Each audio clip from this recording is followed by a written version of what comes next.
welcome to another edition of Civil Rhetoric. This is going to be another uncomfortable conversation with a little bit of a twist. The twist today is going to be it's a panel style podcast. We have three other black men on this podcast, and we're going to basically bounce off of each other a couple things in regards to what it means to be masculine, what it means to exist as a masculine in a masculine frame within a society that doesn't necessarily always intend to prop us up as being masculine, especially when it comes to like having to prove that because we don't necessarily get granted that human status right off the bat. We usually have to prove things. So very first thing that we'll do is I'm not sure the layout that you guys are seeing, but I'm seeing Jaime, Bruce, and then Anthony. So we'll start with Jaime. Introduce yourself, give any shout outs to your podcast where people can find you, and we'll go from there. Hey, thanks for having me on the show. First of all, I appreciate it, Larry. My name's Jaime Hunter, and I have a podcast called The Point of It All. It's been up for about 4 years now, with about 42 episodes in. It's about everything: politics, social issues, men's health, women's health, whatever I can get my hands on, I'll talk about. Masculinity. When you first brought this topic to when you emailed me about the idea of coming on your show, I felt like I was back in college or back in school. Like I had to do a lot of research on the topic just to, make sure that I was on point with the discussion. And I think I'm ready for a therapy session myself, man, because I revisited my childhood, and we'll get into it later. But I think a better question to begin with might be how do you teach people? How do you teach black men to be black men? Because that's taught. Like you're not born out of the womb. It's not a part of your DNA. You're taught how to behave socially as a black man. And as a kid, I kind of struggle with that. And it doesn't make sense. Big family, 8 of us, 4 brothers, nothing like me at all.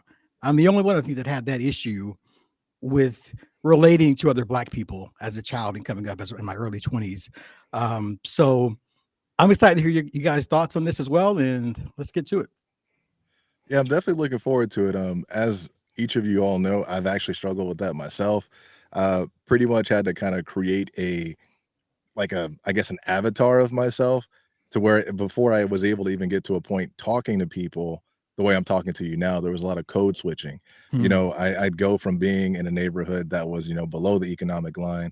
My mom was smart enough and savvy enough to get me sent to a school that had people above that economic line. And when I'm there, it's like, hey guys, how you doing? My voice gets a little bit more nasally and all that. And then when I get home, it's like, yeah, what's going on?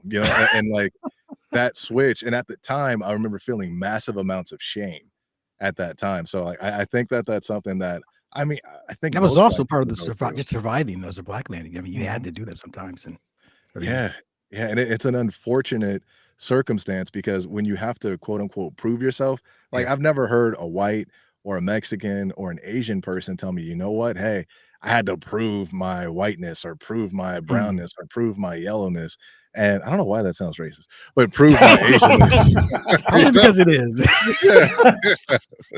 Or prove my Asianness. And for me, that was something I felt like I had to do every day because it literally felt like a test. And like I was constantly having to be prepared for a test. And that was a test of 1, your masculinity, and 2, your blackness. But actually probably 1, your blackness, and 2, your masculinity.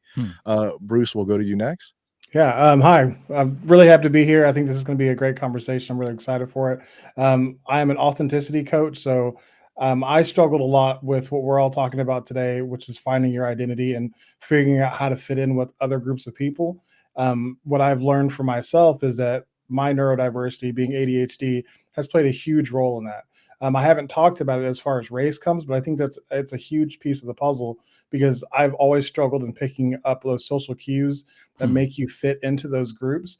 Whereas to everybody else is able to do that dance of, when you're talking about going into work and having the small talk, or you're, talking about code switching and being, like being with that other group identifies with, I never got it.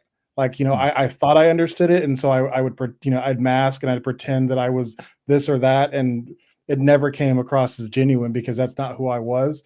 And I wasn't able to pick up that piece that made it believable. So what I found later in life is that my authentic self is good enough for anybody. And, that's what I present at all times. And if people don't want to, communicate with me or have a relationship with me, then that's that's their loss, and I don't wear that anymore.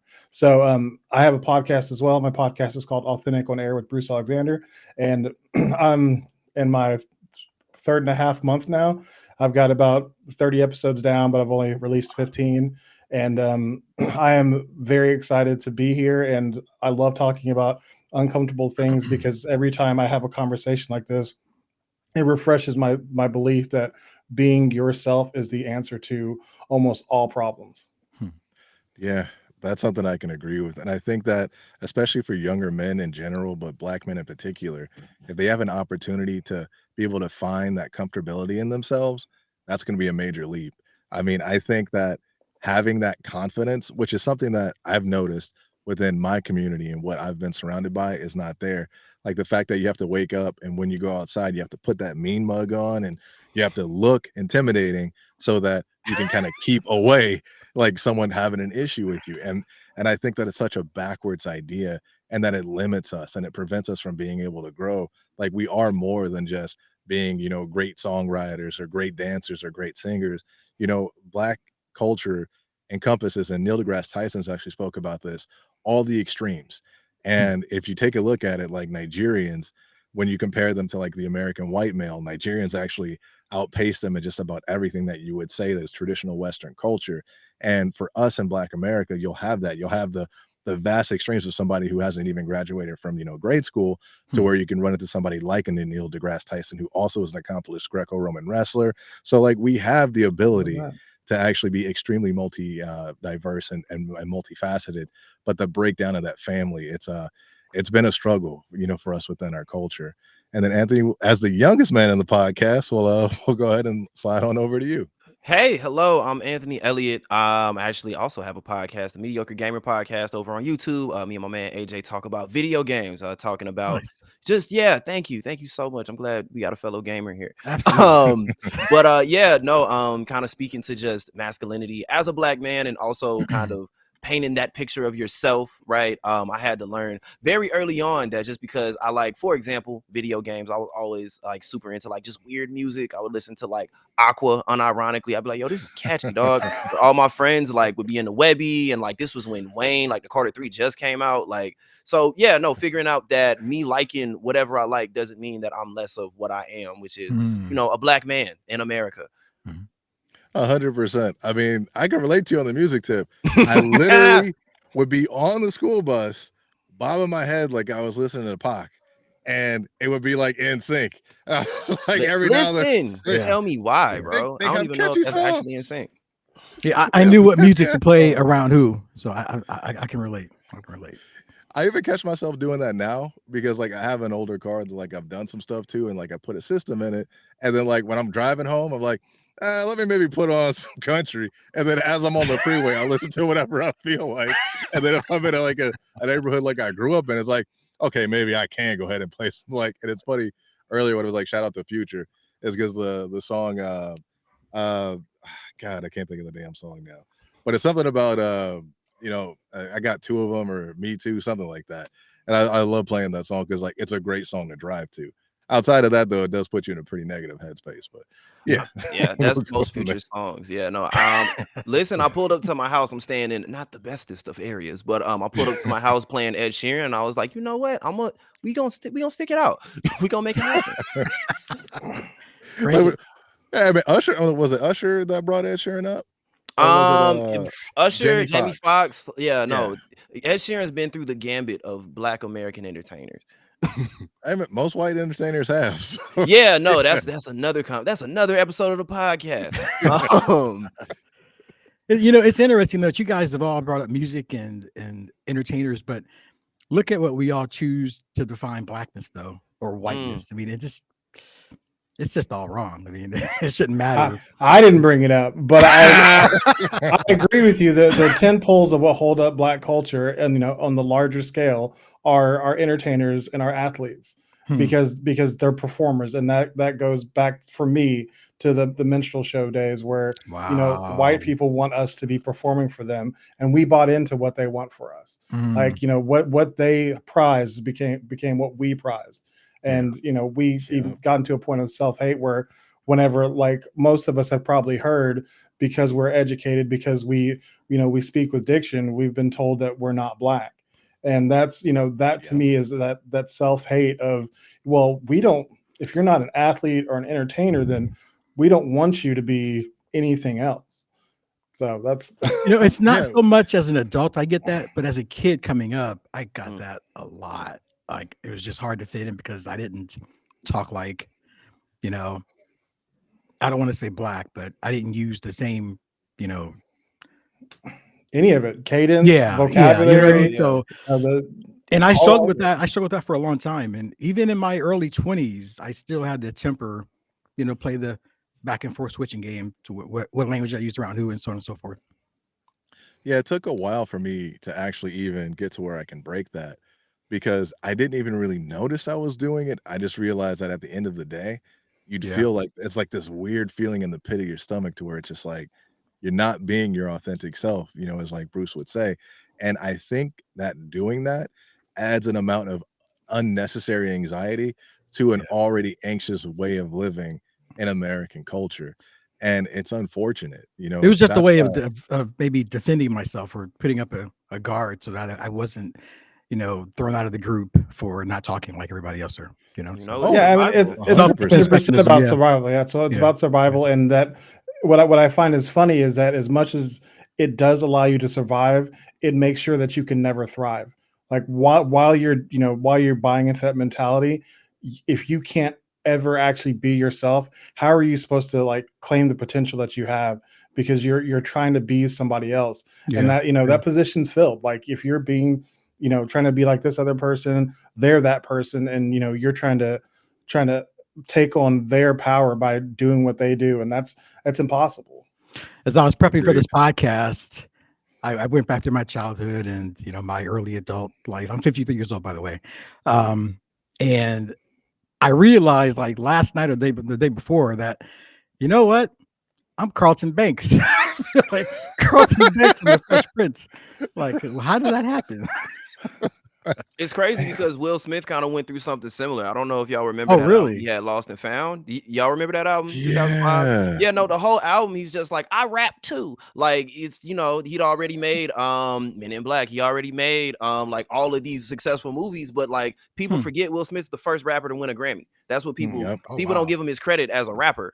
And they don't still to this day. But that was the album where he was like, I'm coming to get it, until I feel like maybe he feels like I don't have to prove it anymore. But that was the album where he was definitely like, nah, like y'all forgot who I am.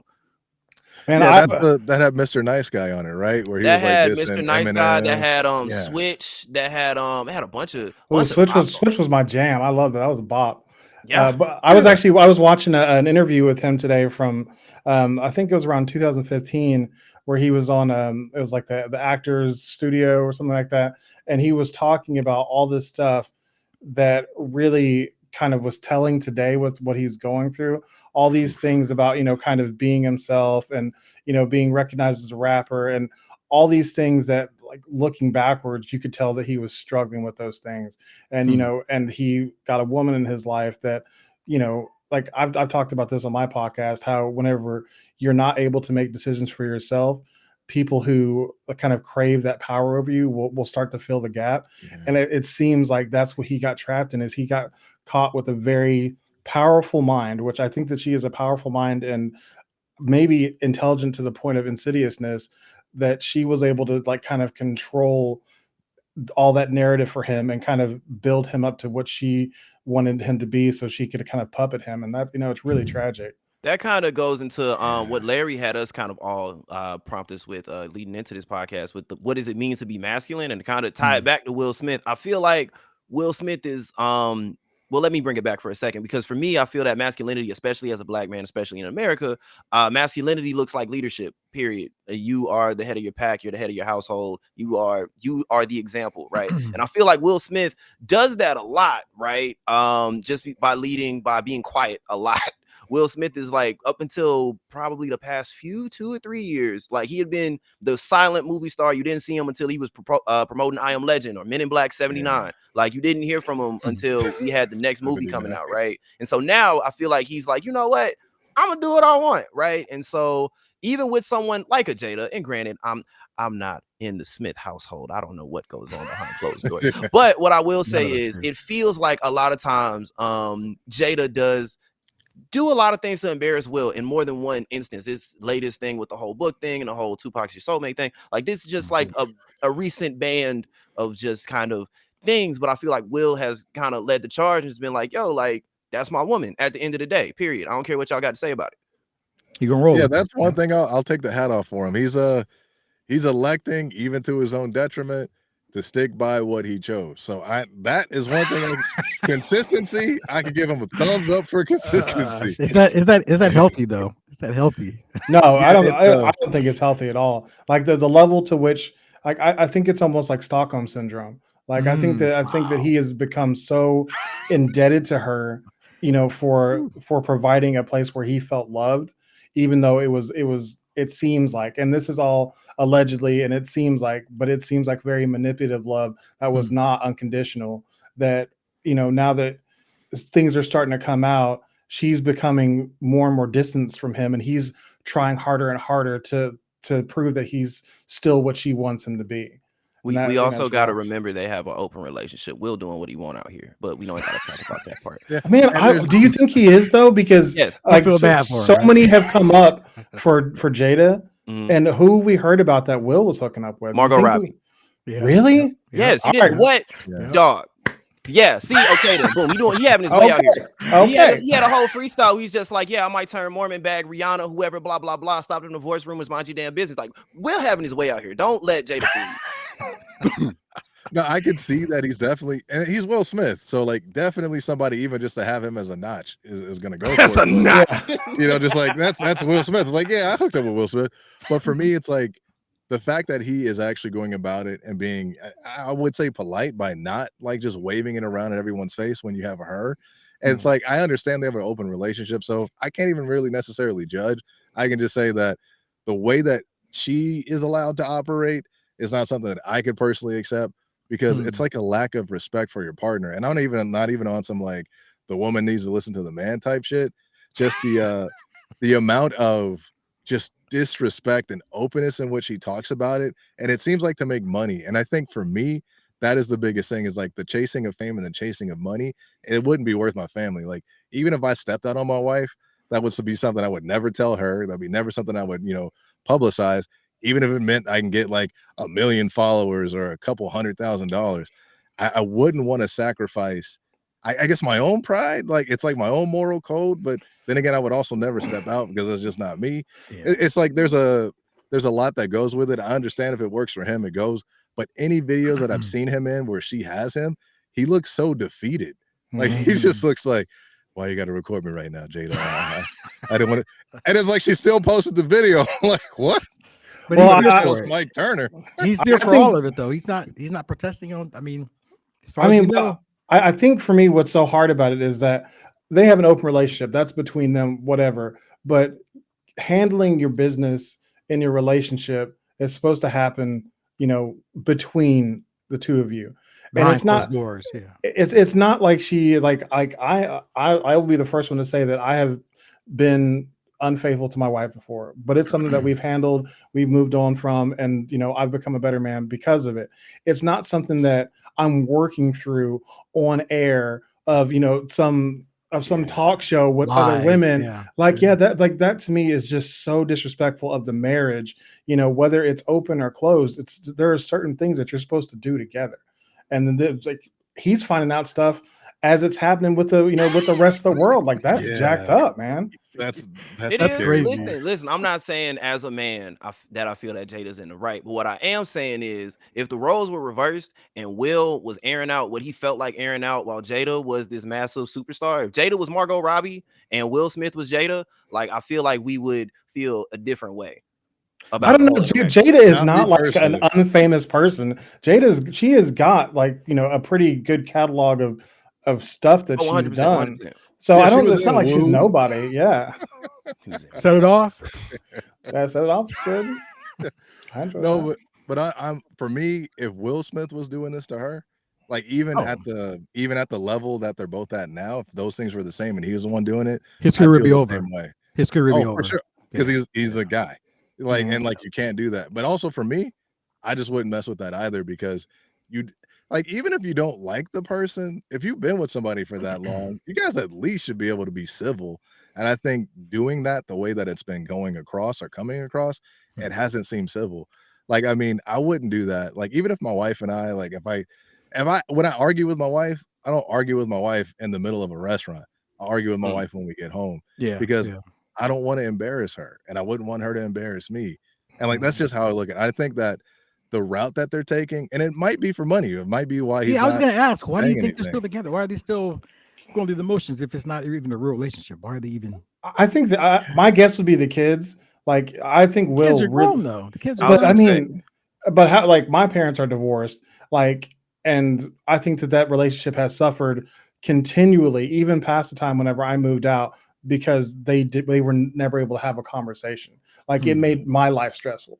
So like them, I don't think that they were lying to their kids and like, we're super happy or whatever. But I think that them like having a front to the, to the public that they were, doing the couple thing is still saving their kids from a lot of, strife.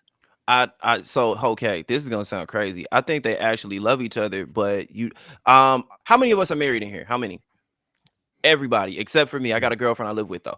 Y'all You're like y'all basically wife married, every man. day? She do the right thing every day? No. Okay then. No. So so what I'm trying to say love is, you. well, what I'm trying to say is this is an extreme. This is an extreme. I'm not saying that y'all should stay with a Jada if y'all have a Jada. What I am saying is I feel like they actually love each other despite, because we got to understand Jada is quiet a lot of the time. Will is quiet all the time. I feel like they actually love each other behind closed doors, which is why they've been together for so long. I mean, but did you see the thing that she said about like she hasn't actually been in love with him or something like since 2015? They Like, haven't stayed together since like in the past 7 or 8 years, something like that. But I mean, that's check it out. So check it out. You can love somebody and not be in love with them every day.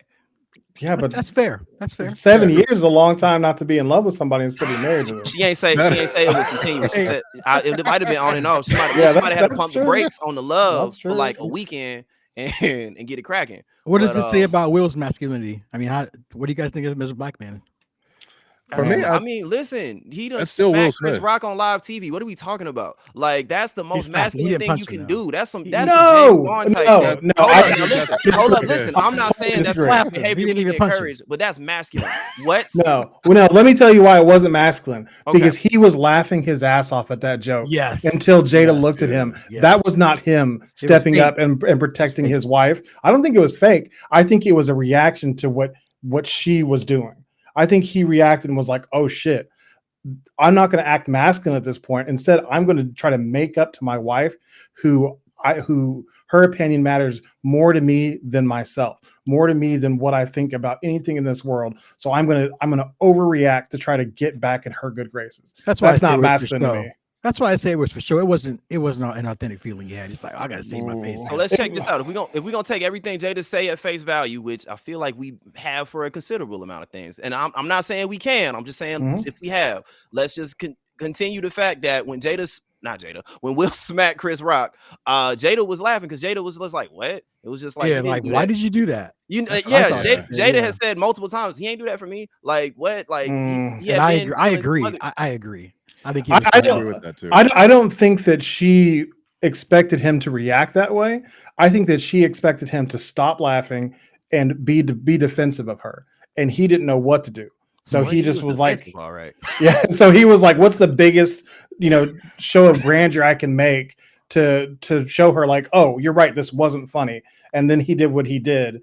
And she may not have appreciated it. I don't know, man. Will done laughed at Jada a couple of times. I never smacked nobody.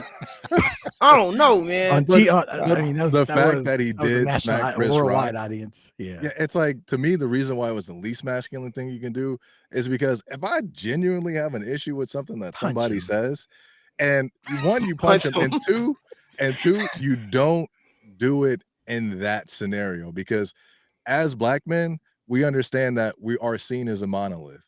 And it's like, in this scenario where everyone's wearing suits and ties and they're, all these millionaires are talking about, oh, we need to donate money to this other place to have you and me, regular ass people, pay for it. Right. To go up and hit another man like that, if you really got problems with him, see him after the show.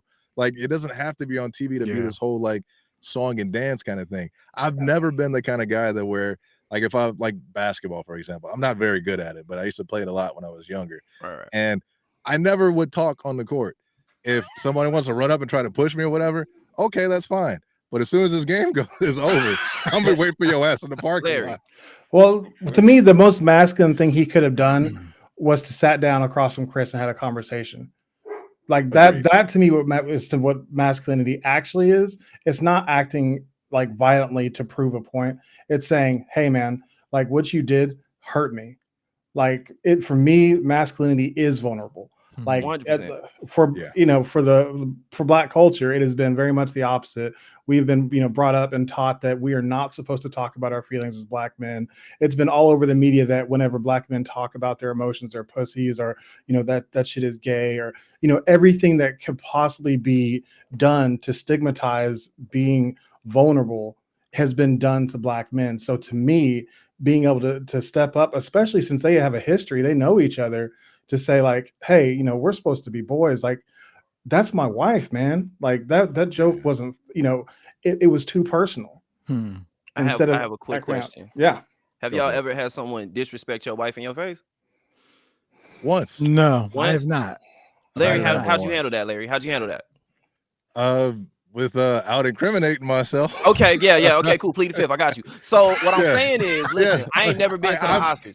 I I'm ain't never still been to the working on it. Oscars. I'm But still what I working on am it. saying is, I've been mad enough to I be like, look, I don't care who see it. I don't care what camera going. It's gonna go up right here, right? That's all I'm saying. That's all I'm saying. And I'm I'm not- not disagreeing that I wouldn't have done something similar, but I'm saying I don't think we should glorify it as masculine. No, I think we need to try to change that narrative, and we should try to say, man, the better thing for him to have done is to have a conversation as men. I And so- 1000% agree, but at the same time, I love John Wick movies, and what Will Smith did. Listen, Will Smith did a John Wick with no gun, like he just bow with a suit on in front of the whole camera. Come on now, stop it. Like, so check it out. What I'm saying is, it would have been more beneficial. Larry, stop laughing. That's not funny. That was funny, man. What I'm Like, trying to just say imagining is, the what I'm trying to John Wick say is, theme. like, I agree that a conversation would have been better. However, I don't think masculinity is just having strength and walk softly, carry a big stick. Sometimes you gotta swing a stick, dog. That's all I'm saying. I mean, I'm in agreement with that. It's just like there are times and places for things. Like 100%. That was the wrong time and place for that. But what I hesitate to say that isn't masculine. the only reason why I say it isn't masculine is because it is a loss of control. That was an emotion where he reacted so emotionally without understanding the repercussions of it.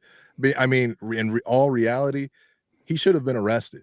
Like Will Smith should have a record right now because that is assault. And like For sure. it happened to Chris Rock. I just don't know if he would have had that same energy if it was a dude his size. And like that honestly is a big issue I take with it. what if it's been a white dude? Do you or a think he white would have guy? done? Or Yeah, a white exactly. guy? Yeah. Oh, 100%. What? Listen. You think he would have? Will You Smith think would about pop Bradley Bill Burr, Cooper? I promise you. No. Bill Burr's a little red white dude, so I could see that. Listen, who's the same size? What? John Mulaney? Let's say Ooh, Joe Andrew Rogan. Schultz. Let's say it was Joe Rogan. Would No, he I have don't done think that? I don't think he would have done it with popped any him. white guy. I don't think it would have happened with a white guy. I agree. I don't think that agree. ever would have crossed his mind to go up there and hit a white person. And like that to me is why it's also so messed up, is because as two heads of the, once again, what we lift up is our entertainers, our athletes, and they're two amazingly, successful entertainers who are also Black, and whether they want it or not, leaders in the Black community. That was exactly what they want. They wanted like, oh, look at this entertainment, and that's what it's turned into. Is like, look at this minstrel show they created for us without us even asking. He wasn't So we slapping. can't He take wasn't him going to slap anywhere. Chris Rock either. By the way, Exactly. We can't talk. He wasn't going to slap the Rock either. No. Yeah.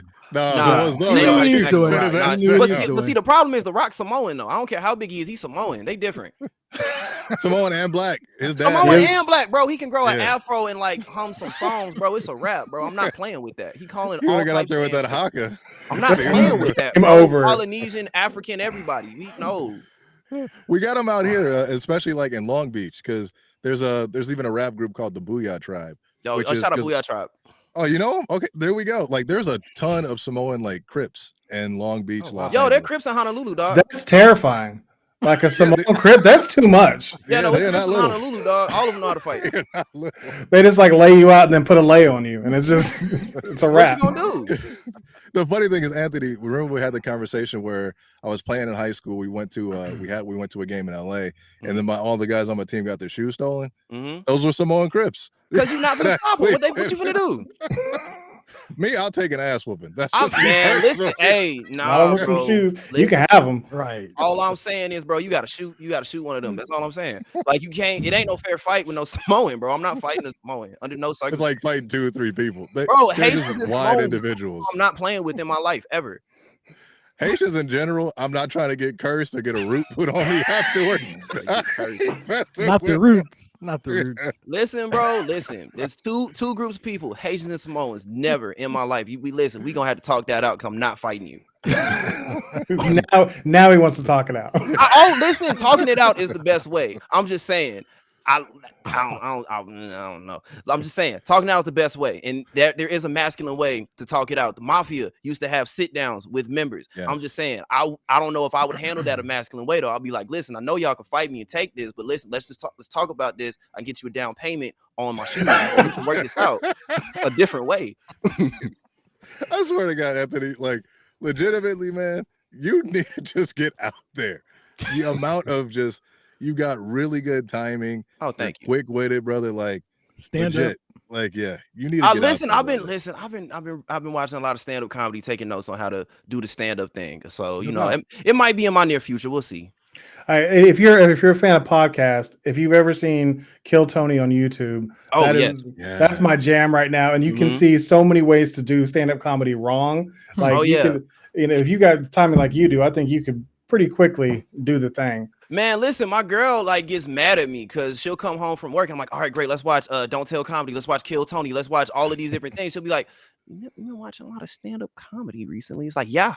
Because it's funny. It's sometimes it's not though. You learn what not to do, and then all my favorite podcasts are comedian podcasts. I'm not gonna shout them out because you should all be listening to Civil Rhetoric. But yeah, no, Nice. man. You know what I'm saying? But yeah, thank you. I appreciate that. Please don't think I take that lightly. I'm really plotting on some stuff. To tie that into something else, did you see the episode with Celia Contreras, the one who with Roseanne Barr, and they offered her to fly her out and open up. Listen, Kill Tony got a lot of content. I ain't seen that one though. But I just had her on my show last Friday. So like I Nice. interviewed her. That was wild. That's not going to be out for like another 2 months. But you know, I was really happy that I got somebody who was like kind of in the zeitgeist at that moment. I was like, I'm gonna try it, and she was actually really easy to get a hold of. And I was like, wow, cool. Listen, and we man, did you it. miss 100% of the shots you don't take, man. Yeah, sir. Agreed. Yep. Okay. Does anybody know who actually had that quote? Because I've seen it attributed to Jordan. Hold to up, let me look Gretzky. that up Like, real quick. who Hold is up. that? It was Michael Because I Scott want from to The say it was Office. Wayne Gretzky. I remember I don't that know why I episode. want to say it was Wayne Gretzky. That was the one I heard too, but then I always saw it as attributed to Jordan. But it could just be because they were Because tailoring it everybody towards the black loves community. Who doesn't though? Except his Let's see, ex-wife. who But actually I mean, said anyone that? outside of that. It was Wayne Gretzky. All right, bet. It was a Oh, you different saw it was. famous Okay. black sports player that Huh. would croak like Socrates. It's fine. Yeah, no, but like honestly, he actually had a couple of gems. I've read a couple books on his because like I never knew hockey, but I just knew that everyone wore LA Kings gear where I was from and LA Rangers stuff. So it was like, okay, let me see what that's about. But I find it interesting. So we'll shuffle into going into. We've kind of actually already touched on what masculinity is and how it kind of forms in the black community. For your own personal opinions of it, what do you feel defines you as being a man, and what you define personally as masculinity, and then in relation to being black? We'll start this time. We'll go the other way. We'll do it like a snake draft. We'll start with you, Anthony. Okay, cool. For me, masculinity is leadership. I feel that and then I exemplify this by having positions in leadership. I remember I was like in high school, man. My first job, I went from picking up trash to my apartment to being a dispatcher, telling people to get trash. You know, guys 2-3 years older than me. Next job, I was a shift leader at Firehouse Subs. You know, kind of held a leadership position in a lot of different places I've kind of gone. And for me, masculinity is leadership in so many words, right? It's your demeanor, because as a leader, if you're panicky, the staff is panicky. If you're sad, angry, depressed, your people, your team, sad, angry, depressed. It kind of all follows the same cycle. So for me personally, I feel like leadership is masculinity in so many words. I can definitely agree with that. Bruce, we'll go to you next. Yeah, I mean, I will piggyback and say that I think that leadership is a very important part of masculinity. I think that it's not the only aspect though, and kind of going back to what we said earlier, like for me, being vulnerable is a big part. Is a huge part of being masculine. Being self-aware is a big part of it, and also like the provide protect aspect is something that I will say, even though violence can often fall into that protect part, I don't think that it always does. I think it's about protecting your family, protecting your spouse, protecting whatever is yours is masculine. That's, I believe, what we kind of came from in our ancestral roots is being the provider and the protector. And especially here in America, that's something that has kind of traveled through time with us, and I think it continues to be a defining characteristic of masculinity. I would agree with that. The one thing I do find interesting, especially with what you both said, is when I actually spent some time and started researching, especially all the conversations I've had in regards to masculinity, it kind of hit me. There was like, wait a minute, the black male in America has not really ever been afforded until like recent history the ability to actually exemplify that masculinity, because even 1000%. within your home, you had people who were slaves, and as slaves you could be masculine to a point, but if masters saw it, if the overseer saw it, if things like that saw it, they try to literally beat that out of you because they don't want you to be rebellious. Mhm. So I do agree in terms of like protection, leadership, those are all aspects of it. And I think the reason why, at least for myself, I could speak for myself, it was hard for me to step into that role was because it was something that it's not necessarily ingrained in us from the beginning. Because I know I was always told, like, if you want to do better, you got to have my grandmother used to always say this, like, your briefcase needs to be this much thicker than the white man's briefcase is going in for the same job interview. You And, heard? Yes, sir. and like having that kind of mentality, it never really allowed me to kind of settle into what I thought was masculinity. And for me, it just recently, especially after the conversation, became temperance. And the temperance and the ability to defend while trying to remove violence as far away from your family as possible. Mhm. Because now, like, and my wife, she's really good at pointing these things out to me, because it's like I'm a person that used to have an extremely short fuse, and my 0 to 60 was really, really quick.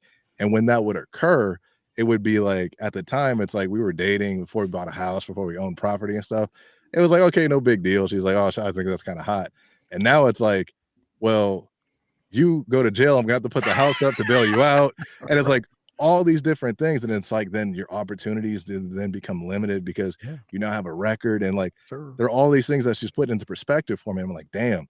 So it's not a matter of like, I believe in the Second Amendment, but I don't want to ever have to exercise that amendment.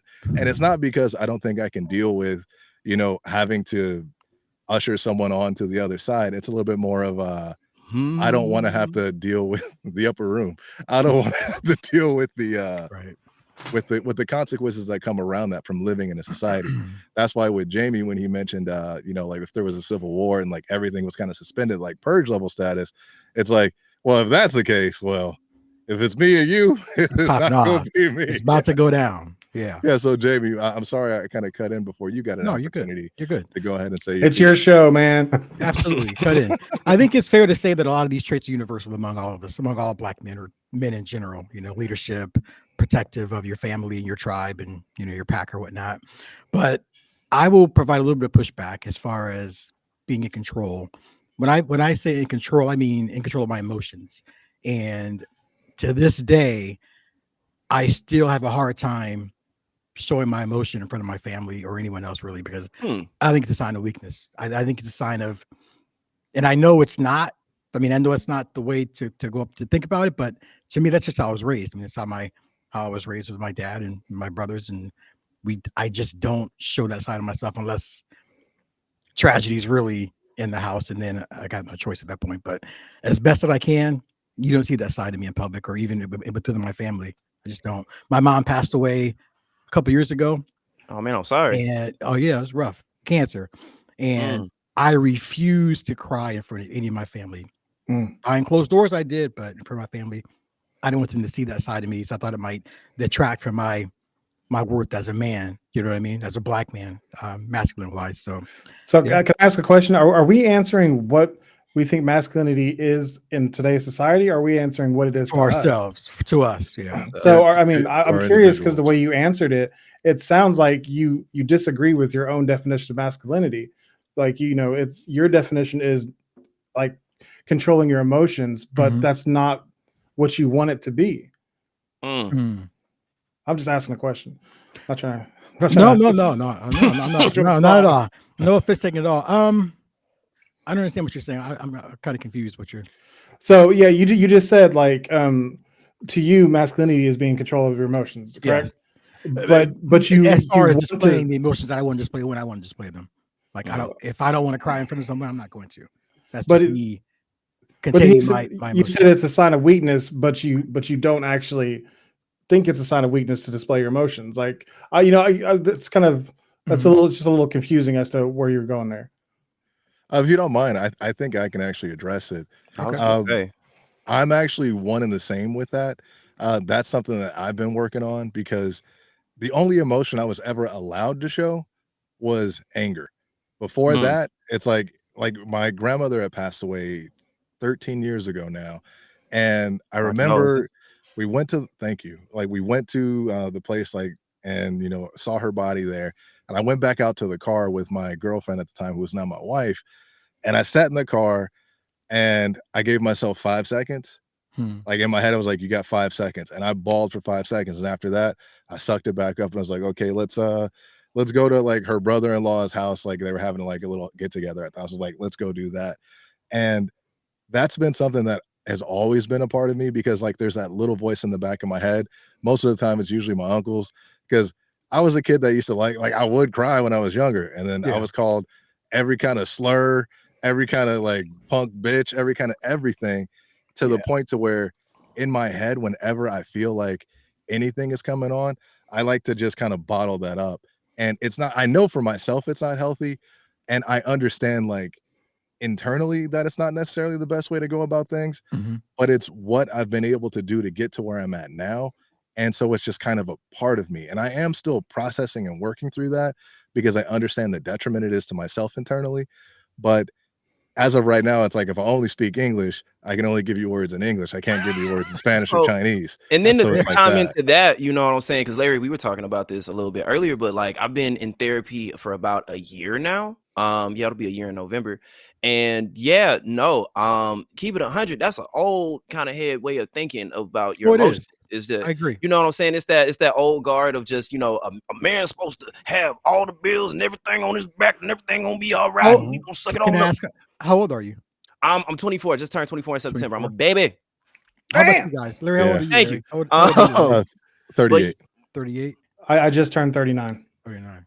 So I'm the old head. Okay, all right. I'm just saying, but listen though. But listen, so I got the game from some old heads. I got the game from listen, man, like you ain't supposed to, you know what I'm saying, be crying all this. Ain't nobody trying to hear all that. Don't nobody care what you got going on. You know what I'm saying? But you know what I'm saying, I feel like my generation, people up under me, and even like guys and like closer to Larry's age, closer to everybody's age. Uh basically we're just realizing like, hey, listen, like it's not okay to keep everything bottled up, and it's hard to be like, I'm gonna cry now, right? I remember I lost my job back in, what was that, July? Yeah, I lost my job in July, but leading up to it, it was all type of bankruptcy rumors. Wasn't nobody from corporate telling us nothing. I remember it vividly. I probably got the date written down somewhere on my phone. I remember I had a whole mental breakdown. I remember, I'll never forget, I read some headlines. I literally stopped in the hallway. I started crying. I laughed and cried for like 30 minutes straight, standing up in the hallway, right? Just because I couldn't process. I literally just couldn't process what I was feeling, right? And so, going to therapy and, you know what I'm saying, working through what it means to feel your emotions, like that's a new way of thinking. I agree. You know what I'm saying? I don't even think that like psychology, as far as like the standards for psychology and psychological practices, is even up to the standards it was back in the 70s, 80s, 90s, up until the 2000s is when it really, one, got less stigmatized, and two, became what we kind of know it to be, which is, it's not, you don't have to be crazy to cry. for no reason. Like, you don't have to be. It's not a thing that happens. Like, a lot of sane people, it's something like what, like 3 or 4 Americans are on some type of anti-psych medication. Like, everybody crazy now. It's Yes, cool. sir. Like, Are they everybody a little crazy crazy. though, or are they just I mean, overdiagnosed? listen. overdiagnosed. I Diagnosed. would agree. You're diagnosed. Yeah, no, 100%. But even the people that aren't diagnosed, we all crazy. Listen, man, that's why, like, with like real talk, like the No, people on I Skid agree with that. Row, like Of the course whole drug kind of like crisis going on Skid Row and really all across America. You got fentanyl, you got heroin, we got all these things happening. These are underlying conditions that were triggered by pick a drug. You know what I'm saying? Like my pops, you know what I'm saying, had a whole kind of mental breakdown. I ain't gonna go too deep into detail because that's gonna be a whole thing, and I'm gonna get a text message be like, "Why are you telling my business?" But yeah, no, it was a whole thing. It was a whole thing, and we kind of deduced that it was kind of triggered by something you shouldn't have had. And you know what I'm saying? You know, processing that was hard for me. And you know what I'm saying? Processing emotions still is easier. You know what I mean? I'm in acting class and you try to live in the moment. And it's like, oh man, like if this happens, I would cry. You know what I mean? Like, so, you know, it's an exercise to feel your emotions. But like you were saying, it does add to your masculinity as far as being able to not even necessarily control it, because my pops has this great quote. He said, you can't control your thoughts, but you can control your thinking. Right. Yes. Like if Yes. like, you know what I'm saying? If I see somebody's like the back of their head, it's like, oh, I'll smack it. But my thinking is gonna catch that and be like, no, that's dumb. You know what I mean? Let me jump in here real quick before I forget what I'm gonna say. Yes, please. I just want to, like, what you said to me is a huge part of what I believe is masculine, is being able to be in touch with and able to process your emotions, not control them, process them.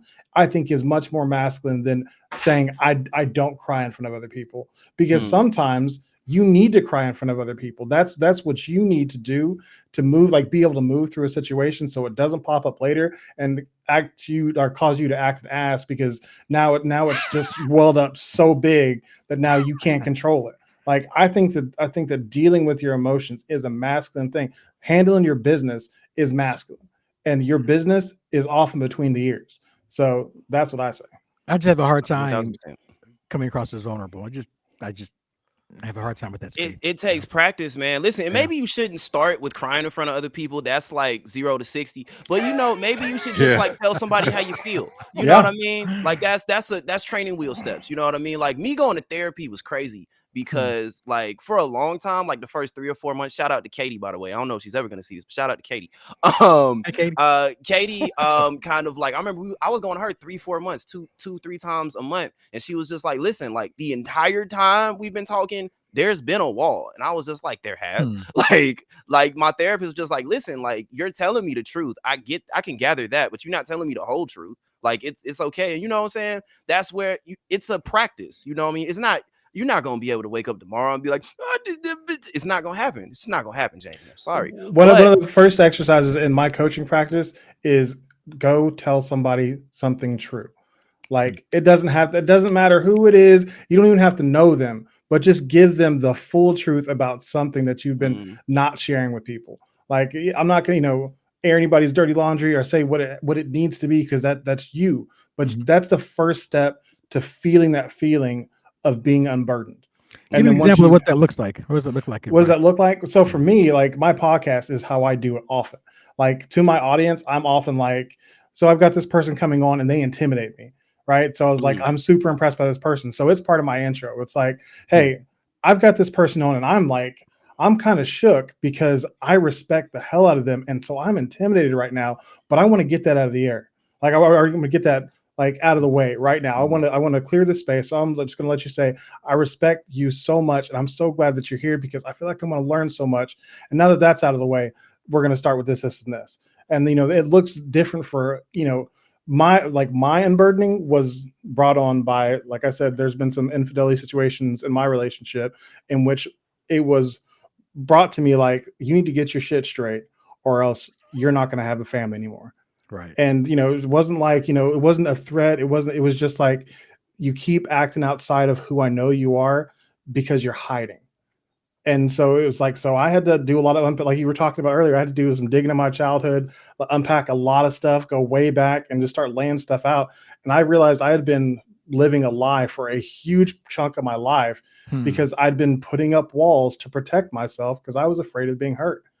And once I started to lay that out, it just all came out. And then it was like, I like not hiding anymore. I like not having that secrecy to carry around, not trying to weave through that web of lies. Life became so much freer and less burdened. And so like that's how I ended up doing what I'm doing, is because I want everybody to feel that. Like, and it starts with just being honest one time to somebody, and then doing it again and doing it bigger, and then doing it again and bigger and more, and until you're just honest. What I like about this is this actually transitions into like relationships and how like our Ooh. definitions of masculinity affect the relationships around us. Because we've been talking about it, and Jamie, you've been the primary target of the subject. Oh man. He's like, do you feel like because I'm actually more in accordance of like I'm moving towards like the Bruce and Anthony way of thinking, but I'm still like personally right now I'm still more in line with like Jamie's mindset in that. Like I'm not very good at expressing my emotions, even to myself. Sometimes I find that I still hide them and lie to myself about them. So I'm definitely a little bit more in line with Jamie, and that has affected my relationships. It's why like I might know a lot of people, but I have like 3, 4, 5 friends. Everyone else is just like they're associates, they're acquaintances. They're not people I'd necessarily invite over to my home. But for you, Jamie, how has your definition of masculinity, how has that affected your relationships with men and as well as women? Wow, that's a deep one. Take So your time. we're starting with the truth already. I can only imagine what they think of me as far as me. You know what I mean? Like, as far as I can tell, I think I'm very well respected in not only my family, but where I work as well. Just the way I carry myself. I'm a pretty serious person. I go about my business, no nonsense for the most part. I can be silly as well. My wife will tell you that I'm the comedian at home. But when it comes down to taking care of my family, disciplining my kids, I'm a manager at a retail store. My employees know that I don't play too much. Like when it's time to work, it's time to work. So I don't think even with me withholding my emotions, could I be missing out on some things? Probably, but I don't really see I don't really want to change right now. I don't see a need to change. So I would say that I think their view of me is mostly positive. I don't think they want me to start crying in front of them. Do you know what I mean? I don't think they're waiting for me to do that. Probably scared the shit out of some people. I would. I like, what is he about to blow up? Bro, Jamie crying? How old are your kids? It's like, shit is really bad. How old are your kids? My kids are, let's see, 24, 22, 18, and 14. So like the reason why I ask is you said I can only imagine what they think of me. Yeah. Ask them. Like that's like I just encourage you to ask them and say, hey, that's a good question, because when they were younger, and maybe even a little bit today, I think they're a little bit afraid of me. I think they're a little bit standoffish because I'm a very quiet person. Well, I have a podcast, so it doesn't make sense, but I'm a very introverted person. And I think they saw that as me always having my guard up. But whenever they want to talk to me, they know my door is always open, and we'll talk about serious things. But my wife is the one that they go to for pretty much all the nurturing stuff, all the nurturing, coddling. Exactly. Oh, that coddling is a strong word. Like that's maybe that's a bit too strong, but they go to her for, I don't want to say the touchy-feely part of being a parent, because the dad should have a role in that as well. I do, but her role is bigger than mine in that respect. So I teach a workshop called Authentic Leadership, and like one of the tenets is lead with your heart. And like I feel like my father is obviously a Black dad who is probably about 10, 12 years older than you. And the relationship that we have has become so splintered because there's never been any room for emotion or any room for vulnerability in that relationship. The only time I ever remember him crying is whenever it became really real that my parents were getting divorced. Wow. And there was a couple of times in which he let that wall down, and honestly, it felt kind of manipulative at the time, because it was like, I'm going to be alone. I want you to come live with me. And that was the only time I ever saw that emotion. And, even just recently, like I reached out to him and told him like, hey dad, like we're going to be moving across the country, and my family's not getting to see you because you're mad at me for not wanting you to tell me how to live.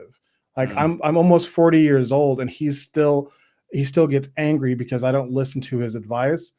And that to me is not leadership. As like, to me, That's odd.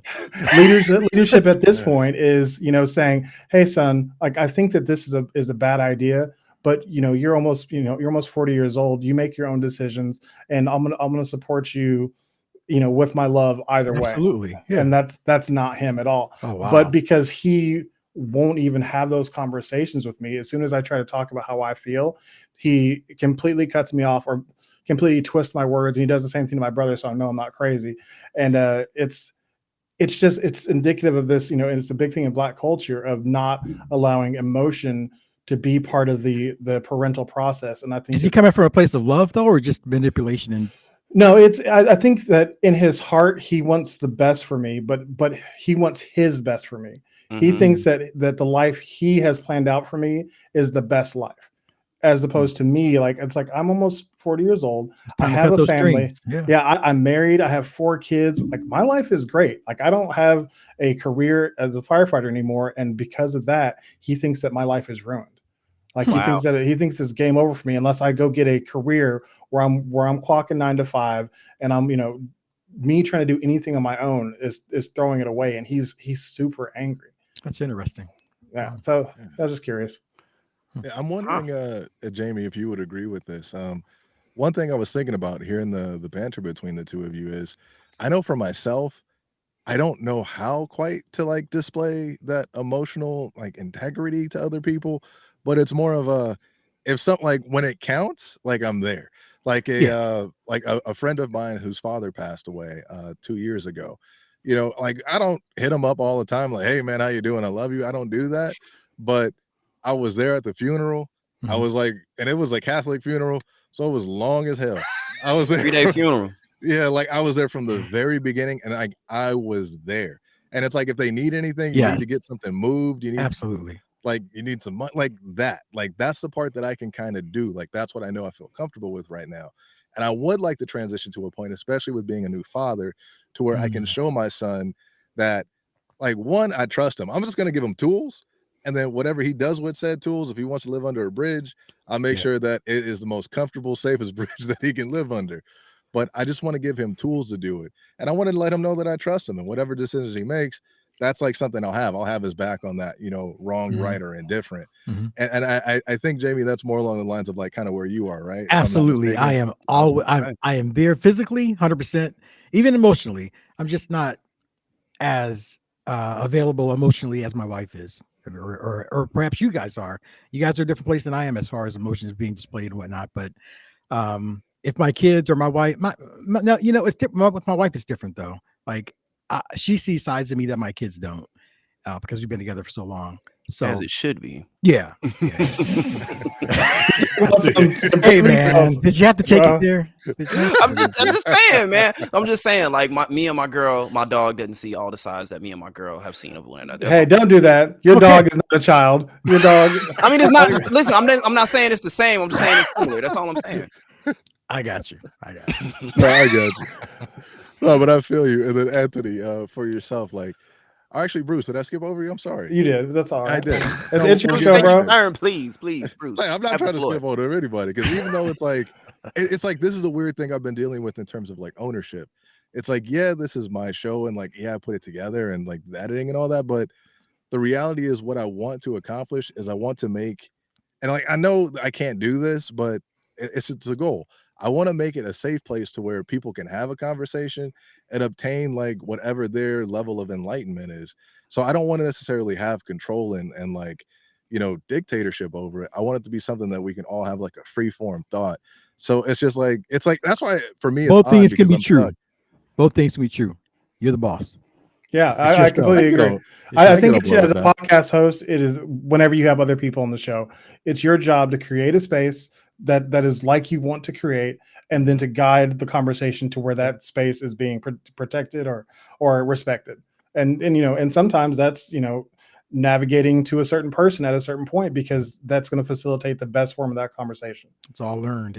Yep. No, I could agree with that. I just don't want ever to have anyone feel that they're like that their opinion or anything is doesn't matter. Because like I've actually had a couple episodes with people who I would not associate with outside. I would say that they probably, and it's like honestly, I've done a couple of interviews with women in the sex work industry, and That's the amount. fascinating on civil rhetoric. Interesting. Yeah, it's been Next been time some on Civil interesting Rhetoric. shit because it's like I can see like it's obvious like there was just hurt and just like there's a chasm missing in them, but I don't want to be like, oh, you're broken, you know, like I don't want Oh, to you're just do broken, that. Shane. Yeah, you know. So, Well, but yeah, Bruce, I had a similar situation just talking about the sex work. I had a woman on my show who, great conversation, but she brought up sex work, and that's not something that I support. Like, it's not something that I'm like, I'm actively speaking out against or anything, but it's just like, I had to say like, okay, I just want you to know that like, that's not something I have a strong opinion on in support of. Like, I want you to tell your story, and I'm here for that, and I want to create the space for that. But I just want my fans to know that this portion is just you, and because I want to make sure that that's not something that people think that I'm speaking out for. That's but fair. I also want her to tell her story because it is her story. That's fair. Yeah. It's all right, Sorry, anyways. it's definitely not something I support Different either. tangent. Yeah, like it's a the odd thing is it's always kind of been on the periphery because like you see walkers and stuff like that, but it's never been something like just as a man. I was really prideful and like I'm not paying for a damn thing, let alone that. So like it was just one of those things for me I couldn't get over. But Bruce, for yourself, you actually from our conversation, you went from being a person who was really kind of just like reclused into themselves to someone who's opened up. How has that changed your relationships, like the people that you interact with, especially your family? Because your wife has been with you through some ups and some downs. Yeah, my wife is. She's seen me through some shit, like for sure. And it's actually, as far as our relationship goes, it has actually been interesting to see because she has a definition of masculinity that doesn't necessarily match up with the progressive definition. And so sometimes whenever it's like I'm getting in my feelings and I'm like, hey, that really upset me, or like, I'm showing emotion, she will make a joke like, oh, I was like, oh man, like kind of acting like a girl right now. And it was like, whoa, like, wow. Yeah. You're my wife, and I should be able to be vulnerable around you. And so that's a conversation we've had to have a couple of times. And I understand that just because I've grown doesn't mean that everybody else is having that same growth with me at the same time, at the same rate, or at all. Yeah. So all I can say is like, hey, where I'm at right now, that hurt my feelings the way that you handled that. And like moving forward, I need you to respect my journey. Like that's what it's going to be. And she wants to, because she is my partner. She does want it. She wants to give me that room to grow. She wants to, wants to empower me to improve myself. So then of course, but if I don't say anything and I just like get my feelings hurt and I go in the bedroom and cry and break something, then she's going to be like, what the fuck is wrong with him? Yeah. But Be a man. Reasonable response. Exactly. Yeah. So, that's that with that. It's been interesting with her, with my children. It's, I've always, I feel like, been a pretty loving father. It's just the difference between not letting my preconceived notions of what a child is supposed to be, or what my parents did to me, affect how I raise my children. Like I try to be a heart first parent, which means like I don't physically punish my kids. I think that whenever I did it one time and it broke my heart, like that to me is telling me that it's not right. Even though it's like that's what your parents did and it worked for you, is like actually it didn't. I'm pretty fucked up. Exactly. I've had to do work to get to the point where I'm actually accepting myself. Like it became a journey to accept myself. So maybe it didn't work so great. So that that's something that is it's always a process. It's always growing, and I always feel like I need to be doing better. Not because it's too late, but because every day that I'm not being the best father I am is a day that they didn't have the best father they could. And so that's just, it's a continued improvement, and it's not always great and it's not always pretty. As far as my friends, like this is actually interesting that comes up because one of my friends like asked me last night, he was having a really frustrating time with his wife. His wife, like several of us homeschool, it was like 9:30 at night, and she was trying to like force her daughter to do homeschool homework at 9:30, and he's like, Bruce, how do I tell my wife that making her daughter or making this daughter do homework at 9:30 is not doing anybody any good? And like I felt a huge amount of respect, and like it was a sign to me that I'm doing things right, that he felt comfortable asking me for help. And I provided him with, I was like, I don't know all the ins and outs of the situation. Like I'm not there, but without being there, I would say ask her for a conversation privately away from the kids, and just remind her that these are the kinds of things our parents did that made us feel so isolated from them. Like, and he was like, awesome, great, perfect. And it worked well for him. And so that to me was like, that my guy friend was able to ask me that. I was like, yes. So I feel like it's going pretty well. I think that's a good thing. I'm just curious. Out of everybody here, raise your hands if you were, I don't want to say beat, but if you got whippings when you were a kid. Yeah. Raising my feet too. Yeah, man. Yeah. There's 12 years a slave. Yeah, Anthony, you're from the South, was so bad. did you ever have to go get a switch? Did any Yes. of you guys ever have to go get the switch? Yeah. The Switch was only one Almost. time ever for me, but there was Hot Wheels tracks and flip flops. Oh, Hot Wheels tracks. Yeah. That's getting creative. I got Yeah. the flip flops. I got the switch. I got the extension cord. Extension once, cord. twice. Yeah. You know what though? Yeah. That's today. That's child abuse. Like you go to It jail was for that abuse shit. then. I was gonna say, Yeah, what's I child abuse agree. then? But They it was didn't call culturally it that. accepted. It was allowed. It was acceptable back then. But now you go to jail for that. You go to Yeah. I was gonna say the worst My I ever mom got came was to a the assault. school belt. and whipped my ass once in front of Oh, everybody, wow. including the teachers. Hey, I bet you With ain't the acting up no switch. more. What Yeah. was that? Oh What was no. that? Oh, I With was the just gonna switch. say, the worst I ever got was a belt, but it's funny because my dad talks about my grandma, and my grandma is the sweetest Jehovah's Witness you will ever see in your life. Okay, Mm. little old lady can't walk right, and my dad was just like, man, it was one time, my grandma broke a broom over my back. I was like, what are you talking God about, grandma? damn. Yeah, no, I what? forget what happened exactly, but yeah, no, it was one time, it was just like bow, and just yeah, no, so yeah, no, corporal punishment. Am I right? Mm. It makes great Yeah. podcast hosts. Woo. I It was swear to rough. God, you need a show somewhere. You know, man. I thank spanked my kids for I think their first 4 years, and then I stopped. So it's just too much. It's funny. No. My dad gave me a rubric. He was like, only give you whoopings for two reasons: either lying or being disobedient. Only two things. Everything else we can talk about, we can work through. Lying and disobedient, those are character flaws. Those are pretty broad parameters, though. Like disobedient could cover a lot. So okay, so this As is how a my kid, dad used to do especially. it, right? And pops, I'm sorry if you're seeing this. I'm giving away all the game. So yeah, no, the way he would do it, it really stopped once I was like, old enough to understand, like, oh, this is wrong. I should listen. He would be like the 3 times rule. So like, let's say like, oh, don't bring Kool-Aid in the bedroom, right? I'll bring Kool-Aid in the bedroom, spill it on the bed. Gotta wash the sheets. That's one time. Boom, was like, hey, Anthony, you see this isn't working out. Stop bringing Kool-Aid in the bedroom. Boom, I do it again because I'm like 4. I got all the great ideas. Boom, spill it on the bed again. Boom. It's like, hey, Anthony, this is the second time. Hey, listen, don't do that. The third time, it's like, okay, cool. You can't think I'm being serious, right? And so, that's when we would institute something like a belt.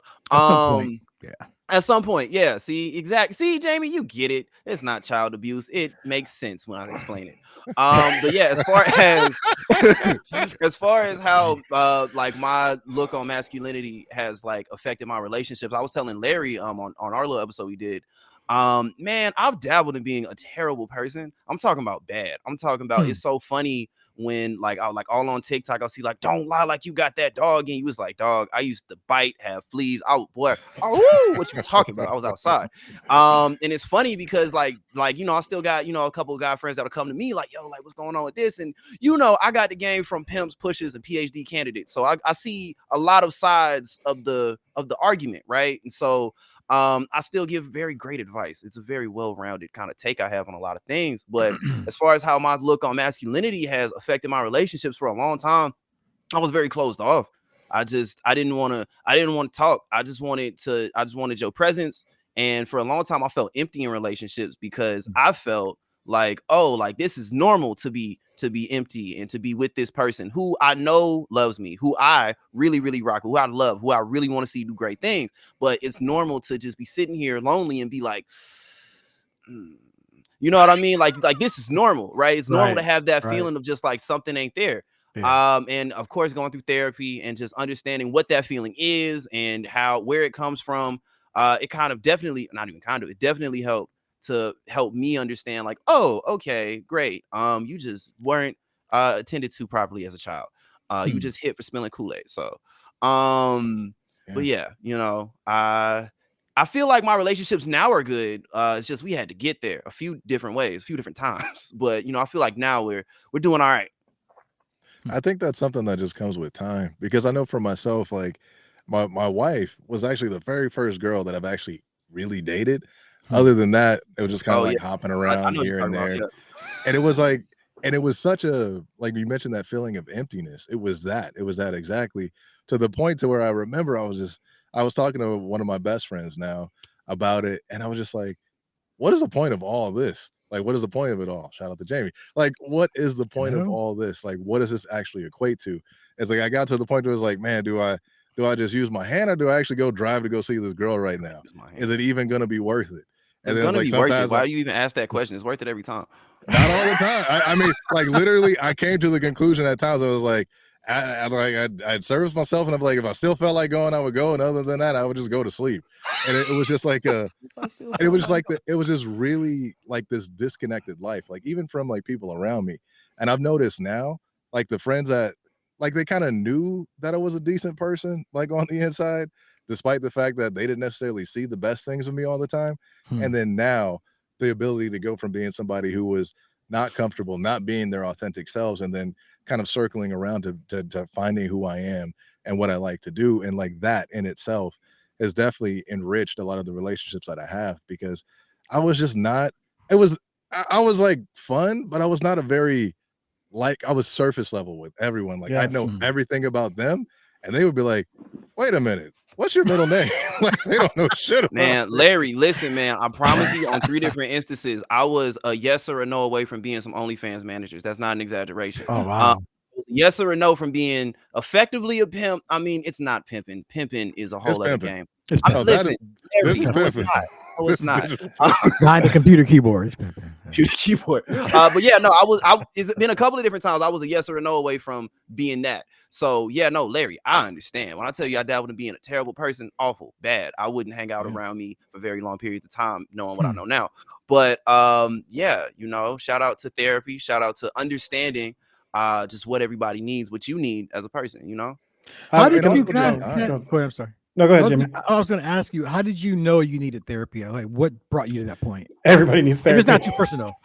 If it's So not too okay, for personal. a very long time, I was under the kind of conclusion that everybody should go to therapy because think about it like a sword. If you know somebody that practice with samurai swords all day and they just go home and like they don't get any training, they just go home, they swing their sword around, right? They gonna cut themselves a couple times. Not only they gonna cut themselves, they probably gonna hurt themselves. They gonna be missing fingers, have scars, but they gonna get real good with that sword. Why would you do that? Well, you can just pay somebody who like deals with swords all day, right? That was my thinking, right? It's same with guns. It's like you could shoot all day and not learn nothing about your firearm, right? So why not go and actually get trained, go to a professional to see what you're tooling. Your mind, you with your mind, which is really more dangerous than a knife or a firearm.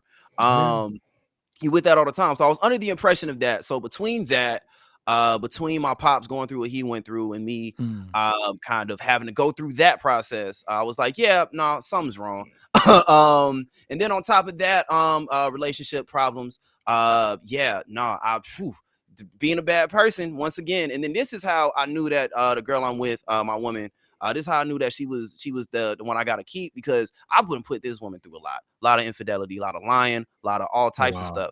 And through all that, she would be looking at me, tears in her eyes, and be like, "You need some help." I'm be like, "Man, I can't fumble this one. I can't, I She a can't real lose." one.